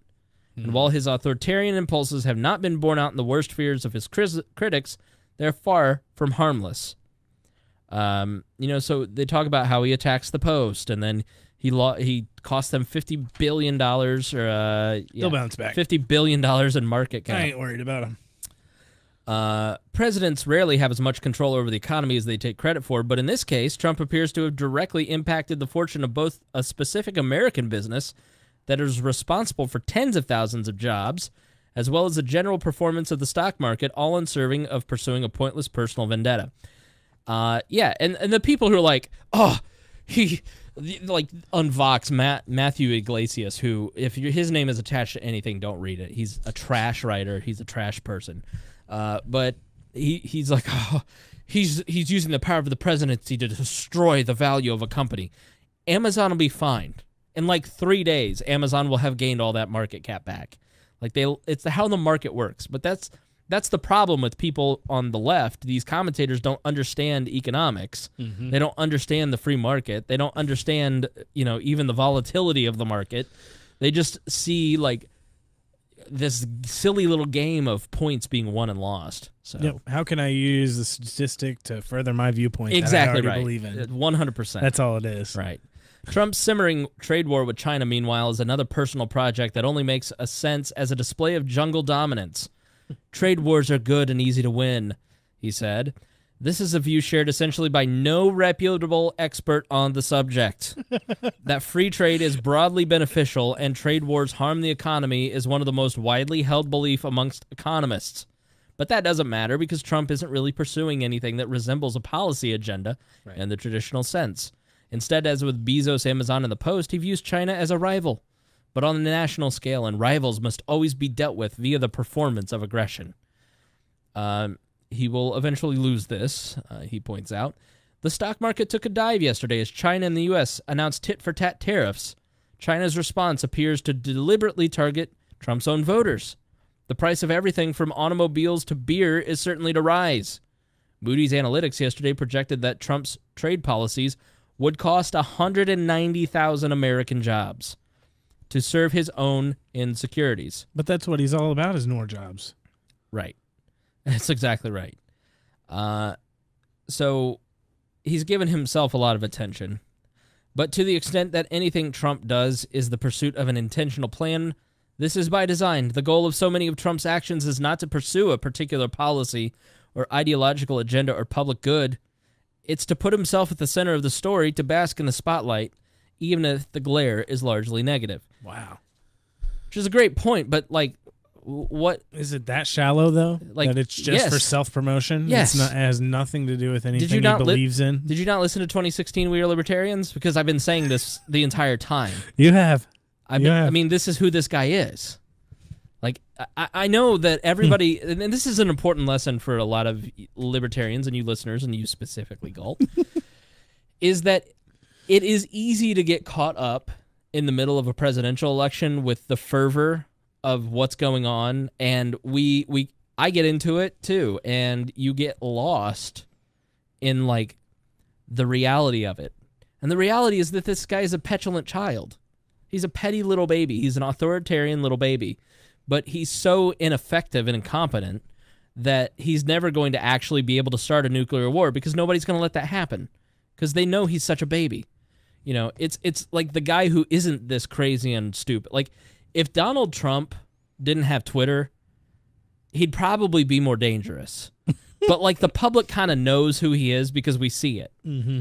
You know, if he were like Nixon, where Nixon was this crazy behind the scenes, but nobody knew. They were all like, Nixon's a good man. Oh, yeah, that good Donald Trump guy. And, he never said a bad thing in his life. You know, and Donald Trump is an authoritarian for 28% of the population. It is people who are dominate, like, so much of politics today is tribal, and it's dominated by racism. It's dominated by the intersectional politics of the left. How many points have you racked up on the diversity scale? How much do you support our cause? And have you ever had a deviation from our cause? Because if you have, you're out. We need to silence you. Yeah. Unless you are 100% on board with the groupthink of the left. That's the main reason, that specific point is the main reason I got out of politics. Yeah. Is because you had to follow a band. Right. All the way. Yeah, absolutely. Even if there was something, you can't say that one thing you don't like with them. Yeah. You have to follow it. Because people like Tommy Lauren will become famous. Mm-hmm. And as Ben Shapiro said, Tommy Lauren is what happens when Republicans don't read books. Right. You know? Like, and everybody can see this girl is a dum-dum. Yeah. But she's cute and yells. So we should watch her. So we should watch her, right. Somebody writes what she says. She doesn't write it, so. You know, and on the right, not everybody, not nearly to the same degree as the left, because the left is... I generally just kind of find the stuff that comes out of the left, and that's a broad term, I know, to be shrill and just as authoritarian as they say Donald Trump is. Maybe more, because Donald Trump at least is willing to listen and be persuaded to some degree. But Donald Trump, there is no doubt that Donald Trump's worldview, his version of American greatness, is white culture. It is American military might and the strength of the American economy. And he's going to protect those three things. And there is a large group of our country, 30% probably, that is on board with him. And what I mean by white culture is the worldview that, not the worldview of the left, where if you are white, you are bad, but the worldview that the world that I grew up in is the right one. And I'm unwilling to compromise on living in that world. So I'm sorry, I don't care if there's a female CEO. I want the best person for the job, and it's going to be a white man. You know, I think there are a lot of people on the right who are as dogged about making sure that they are protecting the white male as they are it's as absurd as the Harvard search. It sounds so absurd. It is. We're judging people on the color of their skin, on the amount of melanin in them. There's so much closed-mindedness. It's so dumb. Harvard refuses to interview a white male for the presidency of Harvard. Like, that's just racism. Yeah. Like, you're a racist. Yeah. Like, don't talk to me about Donald Trump being a racist. If You're you not support even that, gonna you're let racist. interview someone because of their color. Because of their color. Yeah. Like, that's racism. Like the left, as we celebrated the 50th anniversary of Martin Luther King's death yesterday, the drifting from his legacy is so clear, where he stood for fulfilling the promises of equality and justice that were promised to all at the founding of this country. Mm-hmm. And that every single person, regardless of their color, has the ability to succeed in this country. Mm-hmm. Everybody should have an equal start. That was Martin Luther King's words. Was he an economic socialist? Yes. He wasn't very well versed in economics. Was he a philanderer? Yes. Okay. But that doesn't diminish the greatness of his message of equality and justice. You can be for those things and not agree that he was cheating on his wife, for instance. Like, it's just like you can say, I think Donald Trump's policies are good. I don't care if he banged a porn star. Like, it's amazing how people can't have like that cognitive dissonance. Like, I can't support Martin Luther King because he cheated on his wife, but I'm okay with Donald Trump cheating on his wife because we're all in the same tribe, and it's bizarre. Double standard. It's bizarre. It's everywhere right now. Right. On so many issues. Instead of saying like everybody's just a complex person, they fuck up. Yeah. Like, that's one of the best memes is the 2-button meme, because you can, oh my gosh, you can use it for almost anything right now. That's why I love memes, is because memes just like cut through the bullshit. Mm-hmm. It's like George Carlin lives in memes. You know, like George Carlin would be simultaneously losing his mind and having a heyday. Oh, yeah. You know, go back and watch some Carlin. He would be more popular than ever right now, but he would also be hating it more than ever right now. This motherfucker. Doesn't Rush Limbaugh look like the type of guy that likes to be peed on? Oh, man. But, yeah, I don't know where I was going. But, yeah, Donald Trump views 1980s, the world of the 70s and 80s, the time when he was the most... that's when he was formed. We all have there is a specific term that I cannot remember, but there is a psychological term for the period of 15 to like 30, 15 to like 25. And this is when you rack up all the memories that you love the most. And it is because you are coming of age and you are experiencing things for the first time. And so your brain loves novelty, and because you experienced those things for the first time, you love it the most. It gave you the biggest jolt of brain chemicals. Mm-hmm. So like falling in love for the 37th time isn't nearly as amazing as it was the first time. Mm-hmm. So he's romanticized that period of his life when he was starting out with a small loan of $1 million from his dad. First felt that first success. Right. And, and he was starting like Women Like Me. I'm banging hot chicks. I'm going to the Club 80. It was the best time of his life. He doesn't want to lose it. Easily. He was youthful. Like, think about all the values that Donald Trump, all the things he values. Image. Yeah. Physical People looks. didn't make fun of him. Like he values youth, and he loves Hope Hicks because she looks good on TV. Mm-hmm. You know, like it stands to reason that the best version of Donald Trump in Donald Trump's mind is 29. Mm-hmm. You know, and so he wants America to go back to that time when he was prospering, because he was starting to become more successful and he was prospering. So that must have been, what were the factors that made me prosper? Well, we had a strong steel industry, and this happened, and that happened, and all the people that I surrounded myself, the small group of people that I surrounded myself, they lost revenue because of things like Amazon, and because of things like the decline of this industry, and the changing of this. He's an old man who's afraid of change. Like, nobody just says that. Right. He's literally Hitler. No, he's an old, confused man who doesn't know how to work the remote, and the remote is the United States government. Like, he isn't a dangerous individual in that he is a dangerous person because he has authoritarian tendencies, but he's so old and confused that he's never going to be able to fulfill his destiny of becoming Putin. Yeah. But he loves Putin. He loves the fact that Xi just became the president of China for life. Mm-hmm. Like, but he's never going to be that. No. Like, everybody needs to take a step back and just go, it's okay. Like, it's like, okay, like Grandpa gets to drive 3 more years to the MCL because he loves it.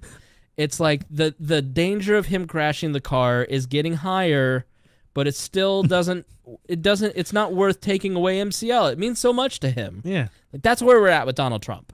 Okay? Like it's so we just let him have his fun for the next 2 years. Only the crashing of the car is nuclear war with China. Okay, other than that. But yeah, I just think the hyperbole around Trump and the propaganda from both sides, but especially the left, they're so unhinged. And I find myself like I was more angry at Republicans when they were out of power, and I think it's because I just value truth and I value like common sense, and I hate manipulation, and I hate when people try to take things like so far that, and then everybody would just like, you know. I mean, I remember when I first got involved in politics and I first got into the Libertarian Party, I was sure I was going to be in a FEMA camp in 5 years because Barack Obama was going to round us all up. There was a part of me that actually believed that stuff. Yeah. And it was irrational and stupid, but I was being manipulated, and I was letting myself be manipulated to be a part of a crowd. And I just see people doing that to both sides, and I go, you know what? I've been in this for so long that I hate seeing it happen to other people. Yeah. And like, so the Republicans, when they were the minority, they were so ridiculous. The Democrats, the left right now, are so ridiculous. Oh man. So it's bad. It is. It's a shitty time. Like, you read some of these, like this article in the Atlantic, and this guy's writing on the anniversary of Martin Luther King, and it's like, you can't believe you live in this world. Like, this is the seas have risen. I didn't see I wish I had printed it out, but it's just so negative. Mm-hmm. Like, that's not the world we're living in. Yeah. Like, I don't see your reality. Like, why are you creating that reality? Because that's not it. So Donald Trump, like, he has this love of a world that doesn't exist anymore, and deep down is afraid of a changing world because he isn't going to have a significant place in it and isn't going to have any control in it in 10 to 15 years. You know, and he loves control. He loves being in control because he's a crazy person. You know, and that's what I said, before the show started, was most of these things that we keep hopping from over and over again, it's just the things he's obsessing about. Yeah. And it's one thing at a time, and they're very short-lived because usually he wakes up or something. Yeah, something else gets distracted. 2-day slur, and then he finds something else to get attached to. Yeah, but that's all it is. It's just over obsession over and over again. So the might of the American military, like they're talking now about building bases. They're making plans to build 2 military bases in Syria, and they're talking about going to Congress. The Pentagon is talking about going to Congress for funding to rebuild Syria. Great. To basically nation build in Syria. We've never done that before. Right. I think I actually printed it out just in case we brought this up. And we'll talk about Kevin Williamson, too, if we get some time. Trump drops push for immediate withdrawal of troops from Syria. President Trump has instructed his military commanders to quickly wrap up the American military operation in Syria so that he can bring troops home within a few months, senior administration officials said on Wednesday. He dropped his insistence on an immediate withdrawal, they said, after commanders told him they needed time to complete their mission. The president's decision to keep the 2,000 troops on the ground in Syria for the immediate future came at a meeting with the National Security Council after he was convinced by a group of people, generals especially. They had drawn up, but then they were like, "Oh, we can't stay. We can't." How much do you think? Do you think they're going to be leaving in a few months? No, there isn't a chance. They're buying time with they're playing games with him. Mm-hmm. So he wanted an immediate withdrawal. Yeah, the military industrial complex is not going to let that happen. It's never going to happen. Nope. So they heard him say that, and then they had a meeting with him, and now he's not saying it anymore. Right. Yeah. So that's usually how those things go. Yeah. So he believes that it is the job of the American military to keep America strong and secure. He believes in law and order. He believes all the things that Pat Robertson preached about in the 1984 presidential election. But he's still like he is baby boomer incarnate. Mm-hmm. I just believe in all these values, and I'm gonna spout all these values all over the place. But I'm gonna go fuck this porn star right after I talk about how it is important for other people to be Christians. Like, yeah, that's them. We need to be a country that just really is a responsible country in the world. Right after we spend $20 trillion in debt,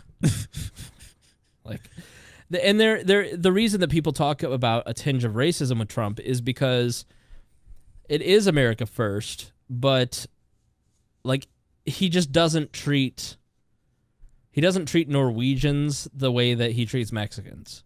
He doesn't treat the Chinese government the way he treats the Russian government. And I think it's because one's a Chinaman and the other one's a Russian. That's the reason. And I'm saying Chinaman because that's what he would say. Like, I genuinely think that there is a part of him that I don't think it's consciously racist. I think he just has grown up in a world where most of his life, the Chinese were commies, the Koreans were bad. Yeah. You grew up in a very whitewashed world. I see a lot of people like grandparent ages talk sometimes that's not acceptable today about things like that. Right. Commies or Japanese people. Or them Orientals. Yeah, or black people. Right. And every time I hear it, I kind of just dismiss it and give them a pass. Like, I feel like it's just with how they grew up and the words they were taught and how people talked in school. It's like Donald Trump hires gay. It doesn't ever get to me. Right, like Donald Trump doesn't hate gay people. He doesn't hate black people. He hires all these different ethnicities and groups of people, and I think one-on-one he interacts with those people. Fine.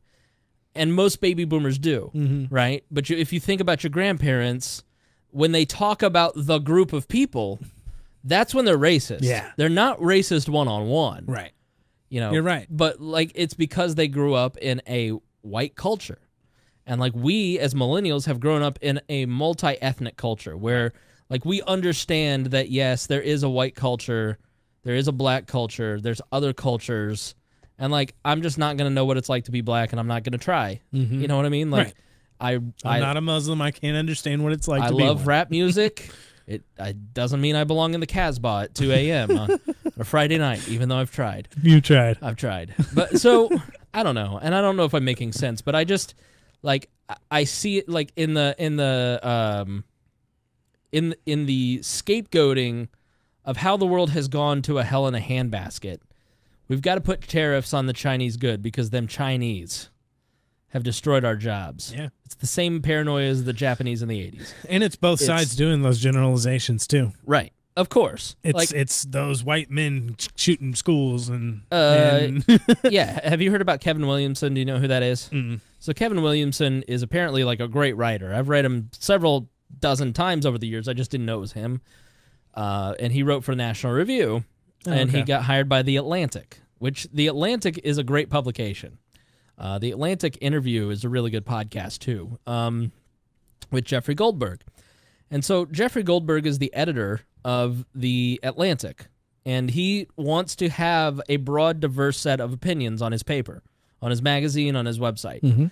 And The Atlantic is one of the best news sites. I go to it every day. Like, they have a libertarian-leaning writer named Connor Friesendorf, who I think is one of the most interesting writers in the country. Like, the dude just always... Every day he just writes something like, I never saw it that way. Like, I think he's great. And so they hired Kevin Williamson, who is a traditional conservative Republican from the National Review, apparently a great writer. He just wrote the article that you probably saw on Facebook, The Libertarian Moment is Over, essentially. I didn't cover it because I thought it was nonsense. Yeah. Like, reading it, it was just like, anytime a mainstream magazine writer writes about the libertarian movement, the entire libertarian movement is Ron or Rand Paul. Yeah, that's it. That's it. And so, like, because Rand Paul is flailing in the wind like his dad, the libertarian moment is over. But I don't even think he is. He isn't. He's made more strides than anybody else. Way more. Yeah. Way more than Ron. Yeah, I mean he's made Donald Trump change his mind on some things. Yeah, Ron. That's more than you can say about any other. Ron wasn't taken seriously by his colleagues. Right. Rand Paul sets agendas, so I think he's been more successful in governing. Yeah. So he wrote the death of the Libertarian movement. That was the only column that he got out. This is by Catherine Mangu Ward on Reason. By firing Kevin Williamson, The Atlantic shows it can't handle real ideological diversity.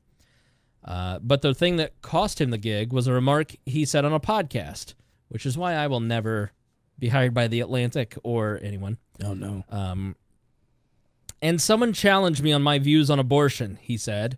If you really thought about it, it's a crime. You would support things like life in prison, no parole, for treating it as a homicide. And I do support that. In fact, as I wrote, what I had in mind was a hanging.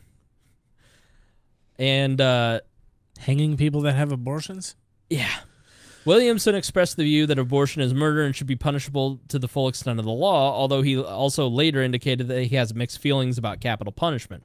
I do not share his view, but by declaring Williamson to be outside the Overton window of acceptable political discourse because he believes strongly that abortion is a serious punishable crime, The Atlantic is essentially declaring that it cannot stomach real mainstream conservatism that actually exists in the 21st century. He uses colorful and rash language. He didn't have to detail the grisly form of punishment he would inflict on women who decide to terminate their pregnancies. He chose to do so because he enjoys provoking a reaction. But The Atlantic knew that before they hired him. Editor Jeffrey Goldberg says he decided to fire Williamson only after learning that the tweet and podcast quote represented his carefully considered views. But the underlying logic of Williamson's position is a view shared by roughly half or at least 40% of Americans. It is, of course, the perfect right of The Atlantic's editors to publish whomever they wish. Reason staffers are all libertarian under a big tent understanding of that term. That's written into our mission as a magazine. But if The Atlantic purports to capture a broad spectrum of American political views, Williamson's firing is a sign that it hasn't yet figured out how to do so. And guess who really organized and pushed the Williamson firing? Oh, no. Who did it? Who collected all of this information, who found this particular piece of information on the podcast, who pushed it out to all of their friends in the media, who pressured Jeffrey Goldberg to fire him. If you were to guess who that organization would be, who is it? I don't know. George Soros. No, close. The Left Thought Police, Media Matters. Media Matters. Yes. Should have guessed it. As we spoke I about. should have guessed that. Yes. So that is ground zero. Doesn't surprise me. For thought control. Oh, yeah. So, again, I mean, I think it's not good because the siloing of the traditional conservative viewpoint into only Commentary Magazine, only Human Events, only National Review, and the writers are only moving between those groups, never going into the New York Times, never going into the Atlantic, and never having the coastal audiences that read those magazines, having them exposed to 40% of America. It's not good for the country. Oh, yeah. You're further and further delving more people into those small groups. Right. Or those large thought groups that dictate everything they even think nowadays. Right. And these echo chambers have consequences because what you get is you get the baby boomer president who just, it's because the Chinese stole all of our jobs and we need to put tariffs on them. It's because of Amazon and technology and they don't pay enough taxes, so we need to punish them and slow technology down. It's because the Mexicans keep coming and stealing our jobs. So Donald Trump has announced that he is sending the military to the southwest border to guard against growing threats from unchecked immigration. There we go. We are going to be guarding our border with our military. It's a big step. Good. So he is going to be asking the governors on southern borders to send the National Guard to the border. Now, it's not a big step. It's the exact same thing that Barack Obama and George W. Bush did. Did you know that Barack Obama sent National Guard troops to the border? No. It's amazing how that didn't get reported. Wasn't a big deal. Huh? Right. It's kind of like the job of the president. Right. But now that Trump's done it, it'll be played over and over again, and it'll be demonized. Right. So in 2006, President George W. Bush announces plans to deploy 6,000 troops. Operation Jumpstart. I remember that one. Happened from June 2006 to July 2008. It cost $1.2 billion. Troops were deployed to California, Arizona, New Mexico, and Texas. Assists with undocumented immigrant apprehensions, 186,814 people. 11.7% of the total apprehensions on the southwest land border. So they basically helped catch 12% of the people sneaking over. They helped seize 316,000 pounds of marijuana. No. Chris, stop crying. Stop crying. It's okay. All that marijuana. You're upset, aren't you? I can tell. That's 9% of all the marijuana seized on the southwest border. Now, again, in 2010, President Obama orders the deployment of 1,200 troops, Operation Phalanx. It happened for a year, basically from 2010 to 2011. It cost $110 million. The troops were scaled back for aerial surveillance, and I don't know why I can't say that word. And then 17,000 people were caught in the first month, 5%, and 56,000 pounds of marijuana, 2.6% of weed caught. Wow. So Bush is a lot more well, efficient. You're talking about... It was less money and he got 12%, right? A 2-year period with 6,000 troops versus 1 year. But, that 2 years, 12% of the people caught at a cost of $1.2 billion. It's not worth it. Oh, but no, that was successful. That's what they were going to tell you. Right. That was very successful. We should do that again next president. OG, please stop bringing all this marijuana in. Please stop bringing all this employer. Like, here's the thing about, I posted up on walpolitics.com and wearelibertarians.com different videos on different sites. So you'll have to give me 2 clicks. But they're also in the show notes for this episode. Some YouTube videos from some various professors. And Quartz had a great video where basically, do illegal immigrants cost Americans jobs? No. Because if you look at the pie chart, if you look at the bar graph, essentially it looks like a reverse snow hill. It looks like a Hitler salute, like this way. Mm-hmm. Where it's going up. Right. From growth. From 1950 up to 2020 or whatever. Mm-hmm. And that's women in the workforce. And the amount of job opportunities went up and unemployment went down. Mm-hmm. So we're at an all-time high of women in the workforce, and unemployment's 3%, 4%.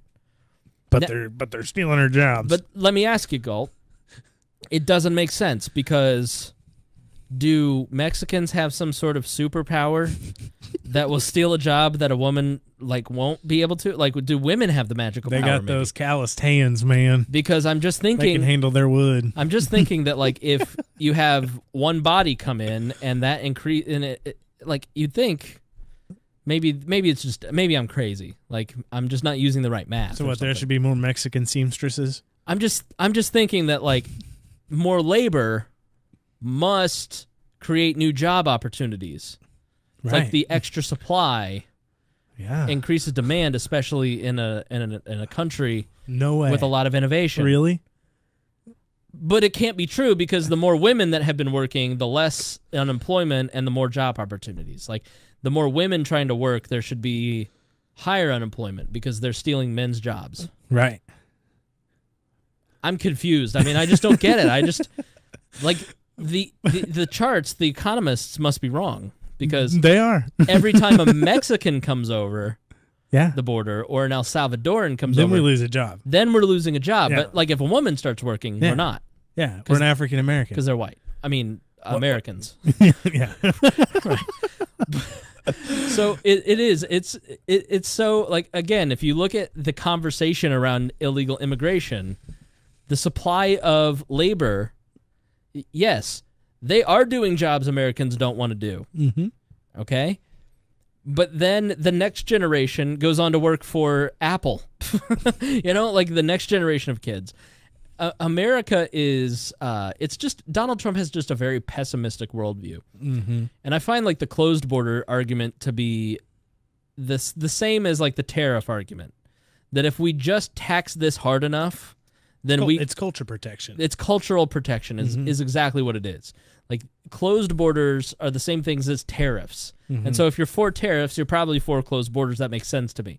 Because you think you can use the force of government to stop growth, to stop the free market.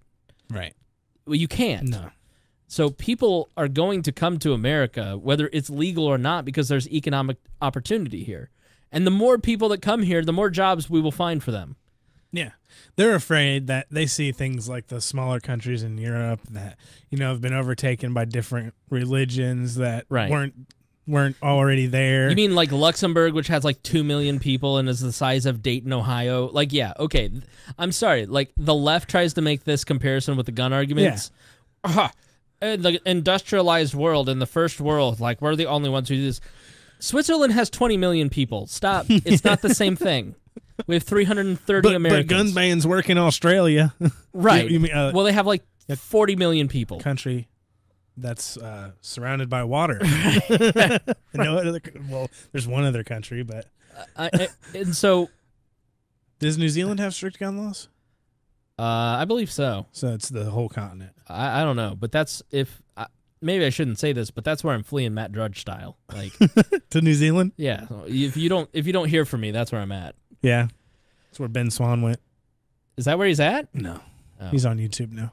he lives on YouTube? Till he does a video about guns. Listen, I'm telling him off.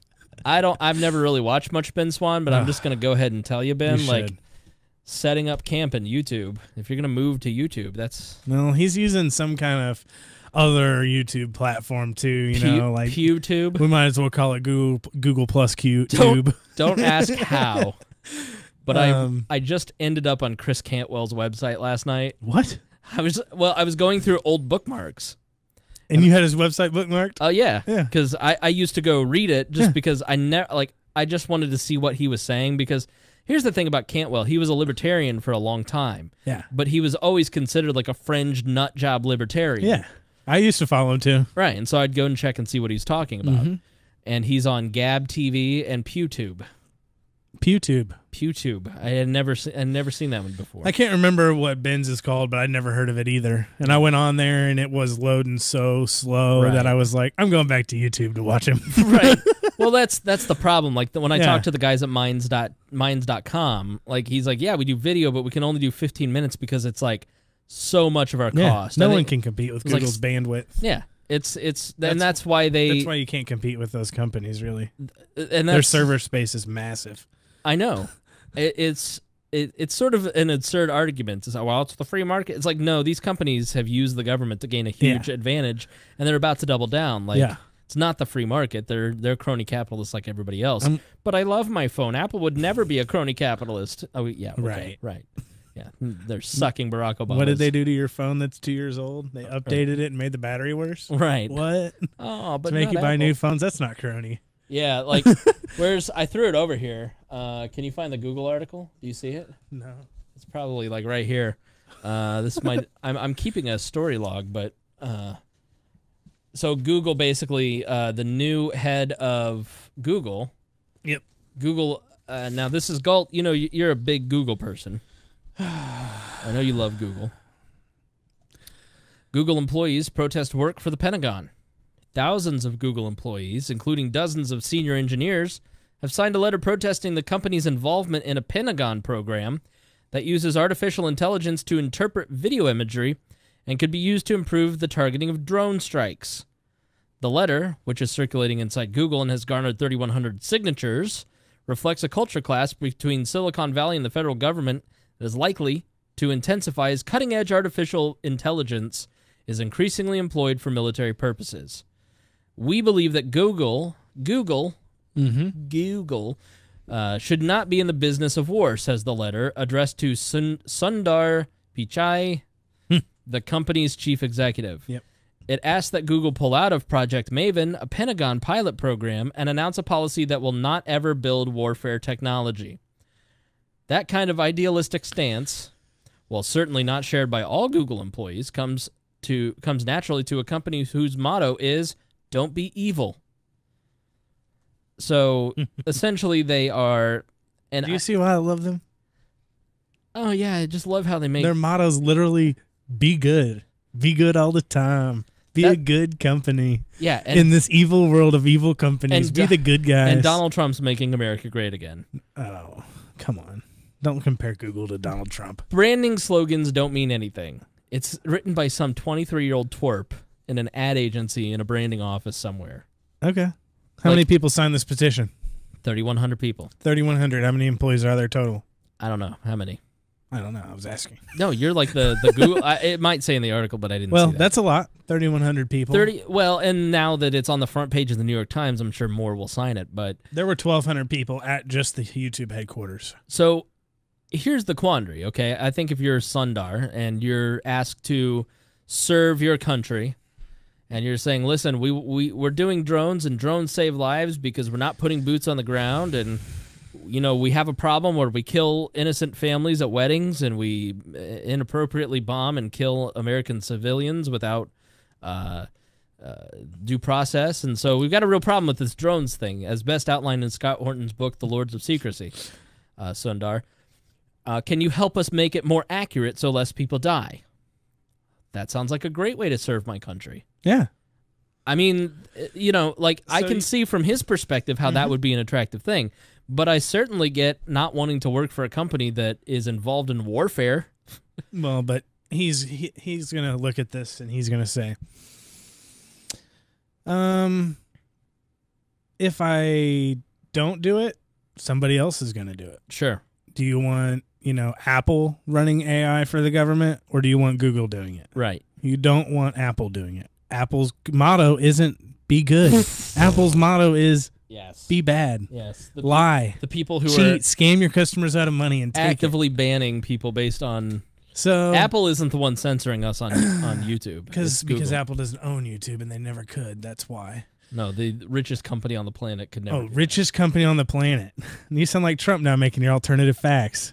Are they not? No, they're not the richest they have the most company cash on hand. I've never heard that. Well, Apple has more cash on hand than any company in the world. Richest company in the world, 2018. The world's top 25 companies, according to Forbes. Don't get caught being evil is their new motto. Number 1, China, IBC. See? It's a company you've never even heard of. Never even heard of it. Doesn't self-service banking, so it's a bank. See? A bank is the largest company in the world. China Construction Bank, number 2. Oh, number 2 is the largest bank. Another bank. JP Morgan Chase. Oh, another bank. Yeah, imagine this. I feel like you're getting General Electric's number 4. Oh, not a bank. No, they're a bank. Oh. GE Capital. ExxonMobil. They're not a bank. HSBC. Number 6. That's oil. Shell. Oil. Mm-hmm. So oil and banking run the world. Bank of China.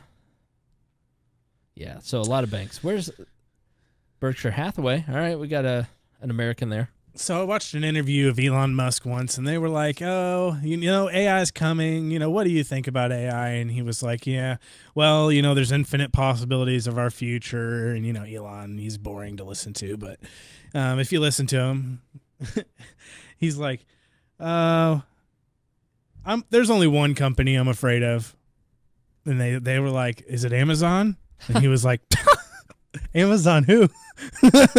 He was like, laughed at him. And then they were like, well, is it Apple? And he was like, no. And then they were like, well, is it Google? And he's like, you know what? I'm just not going to answer that. So like when they, that he was talking about Google. Right. That's why we were talking about the Amazon thing earlier. And that's why it's hard to decide winners and losers in these things with the government, is because Amazon has a pending deal with the Pentagon for cloud services and backup. Right. Like they're trying to get the Pentagon to use the Amazon cloud as their backup storage. Yeah, but it's not the whole Pentagon. It's a pretty big deal though. But it's not the whole Pentagon. But valuable wise, it's bigger than it was a project that the Pentagon had. It wasn't the whole Pentagon. It was still a big deal. But I mean, 43% of the internet is run by Amazon Web Services. Right. So it's incredibly powerful, but also Google plays a huge role in directing thought control. I mean, it is a company that you see the internet through Google's eyes. Huh. They have some very, very beautiful eyes. colorful. I mean, I'm not a person who's like, I prefer Apple products, obviously. Yeah. But like, I'm not one of these people who's like, I'm not a fanboy like you. You know what I mean? Like, all these companies, to me, I think have tremendous benefit to humanity. No, but anytime, Apple has zero. Anytime you have anything that is that significant, like these companies are, there's serious risks with it. Yeah. You know, Zuckerberg coming out and saying that every single person on their platform probably has been compromised. Like, here's the thing about this Cambridge Analytica scandal. You never see in any of these reports, in any of these articles, what is the information that got taken? What is the information they scraped? Have you seen that anywhere? Nope. Was it my password? Was it my phone number? Was it my email? Was it just my name and my birthday? That I liked? Was it my pictures? My likes? They never say that because they don't want you to be fully informed about it. Mm-hmm. Because it's a propaganda campaign to hurt their competitor that's unregulated. Right. Like, it's bullshit. Yeah. All right. Well, it is. I feel like we've done a lot here. 3 episodes this week. And I've got an interview on Sunday. Bad Trump. With somebody. Bad Trump. So how are you feeling about Trump? Come back. Go back to last year, Trump. Right. It's only going to get worse, you know. Oh, don't say that. Because the Republicans are going to lose the House big in November, and they're probably going to lose. If they lose the Senate, then they're idiots. Because there's like 18 seats, and 12 of them are Republican favorable, and like if they lost the Senate, if I don't want to see the Democrats in control of Congress while Trump is president, because he will just give them whatever he wants. I'm really nervous about him because he's a people pleaser. Yeah, he's not going to not get anything done for 2 years while they have control. He's going to make deals with them. He's literally like peace. He's like an Orwellian, like he's the opposite of what he presents. He's not strength. Yeah. He's not a great deal maker. He's terrible at deals. He's completely inconsistent. He's undermined by his own people all the time. Like, he's not a strong man. Like, he's a fairly weak man. You know, well, we need to elect Trump because he's strong. What's he strong at? Like, at this point, there's nothing that he's strong at except bullshit. Well, as a libertarian, I always make sure I watch all the libertarians that have any kind of power. And Rand's only power has been that his only leverage has been that he's the swing vote. Yeah. So if the Dems take over the Senate, look to never see him again. Trump had he won't get any FaceTime with Trump anymore or anything. As Jonah Goldberg said, Trump had 2 mandates: don't be Hillary Clinton, and Supreme Court justices.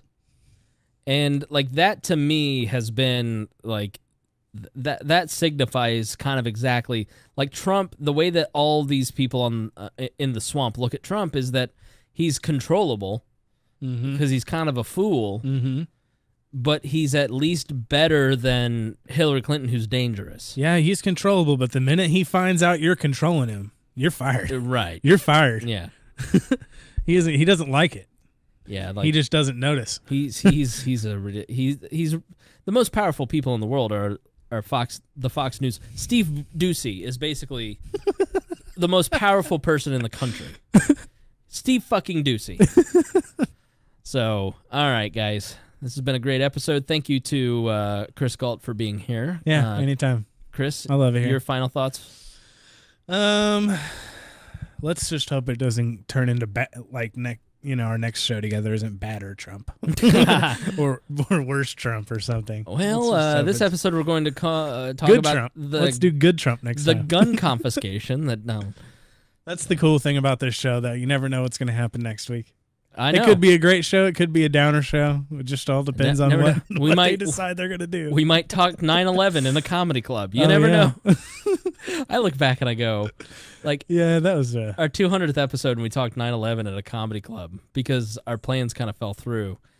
And, like, it didn't really hit me. But then at one point, Greg just goes, did we just do 9/11 in a comedy club? It's not too soon anymore, right? Which was Greg's subtle way of saying, what are you doing? All right.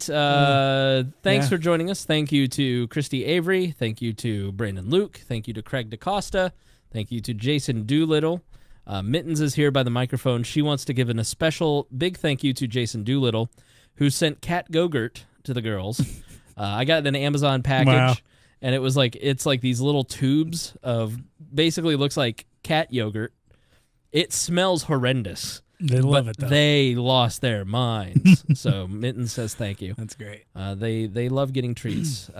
So thank you for joining us. They are $100 subscribers. They make the world go round. Thank you for joining us as well. Thank you for listening. I would love, as the weather starts to get nicer, if you would do me a favor. Many more of your friends are going to be out mowing the lawn. We see the numbers tick up in the summertime because you're all downloading more podcasts because you're outside more. So please share this with your friends. Say, listen, they talk about politics, but they're not Sean Hannity. They're not, I try hard not to be Tommy Lauren. I try hard not to be just a shrill partisan. And try to give you a fair and balanced look at everything that's going on. Try to give you the facts, so that thing that you might have heard about a little bit on Facebook and you're wondering what's going on, like Donald Trump is bashing Amazon. I don't have time to figure out that. You spend 4 hours a week with us, you're going to figure out what's going on. Yeah. So please, I think we got a great show here, and it's only going to get better. So thank you, and support us on Patreon. WeareLibertarians.com. You can find out everything you need to know. Now you know the death penalty is only for the murderous drug dealers. Right. Not the regular drug dealers. And Chris Galt supports AAA killing you. That's one of my favorite segments in a while. So you're like, so it's okay if AAA kills you as long as you sign a piece of paper. Yeah. Okay. And listen, I'm for euthanasia. Like, I think if you want to go, it's your time to go. Can I ask for help? There's too many. Yeah. I can have somebody help me? There's too many people on this planet. Oh, man, it's so hard to get it done nowadays. I know. Can't get help. That Malthus was really onto something right. There's too many people around. All right, guys. Thank you. We will see you next week. Who knows? Like I could sit here and I can kind of tell you on the Tuesday show what we're going to talk about Thursday because I had an idea. I already had the show notes all together for this episode, but I can't even begin to tell you what we're going to talk about Tuesday. Because Friday, Saturday, Sunday, Monday. Oh, man. If you planned Tuesday. it now, you'd have to change the whole thing in 2 days. The whole thing. It's amazing. Yeah. All right, guys. Thanks so much for watching. And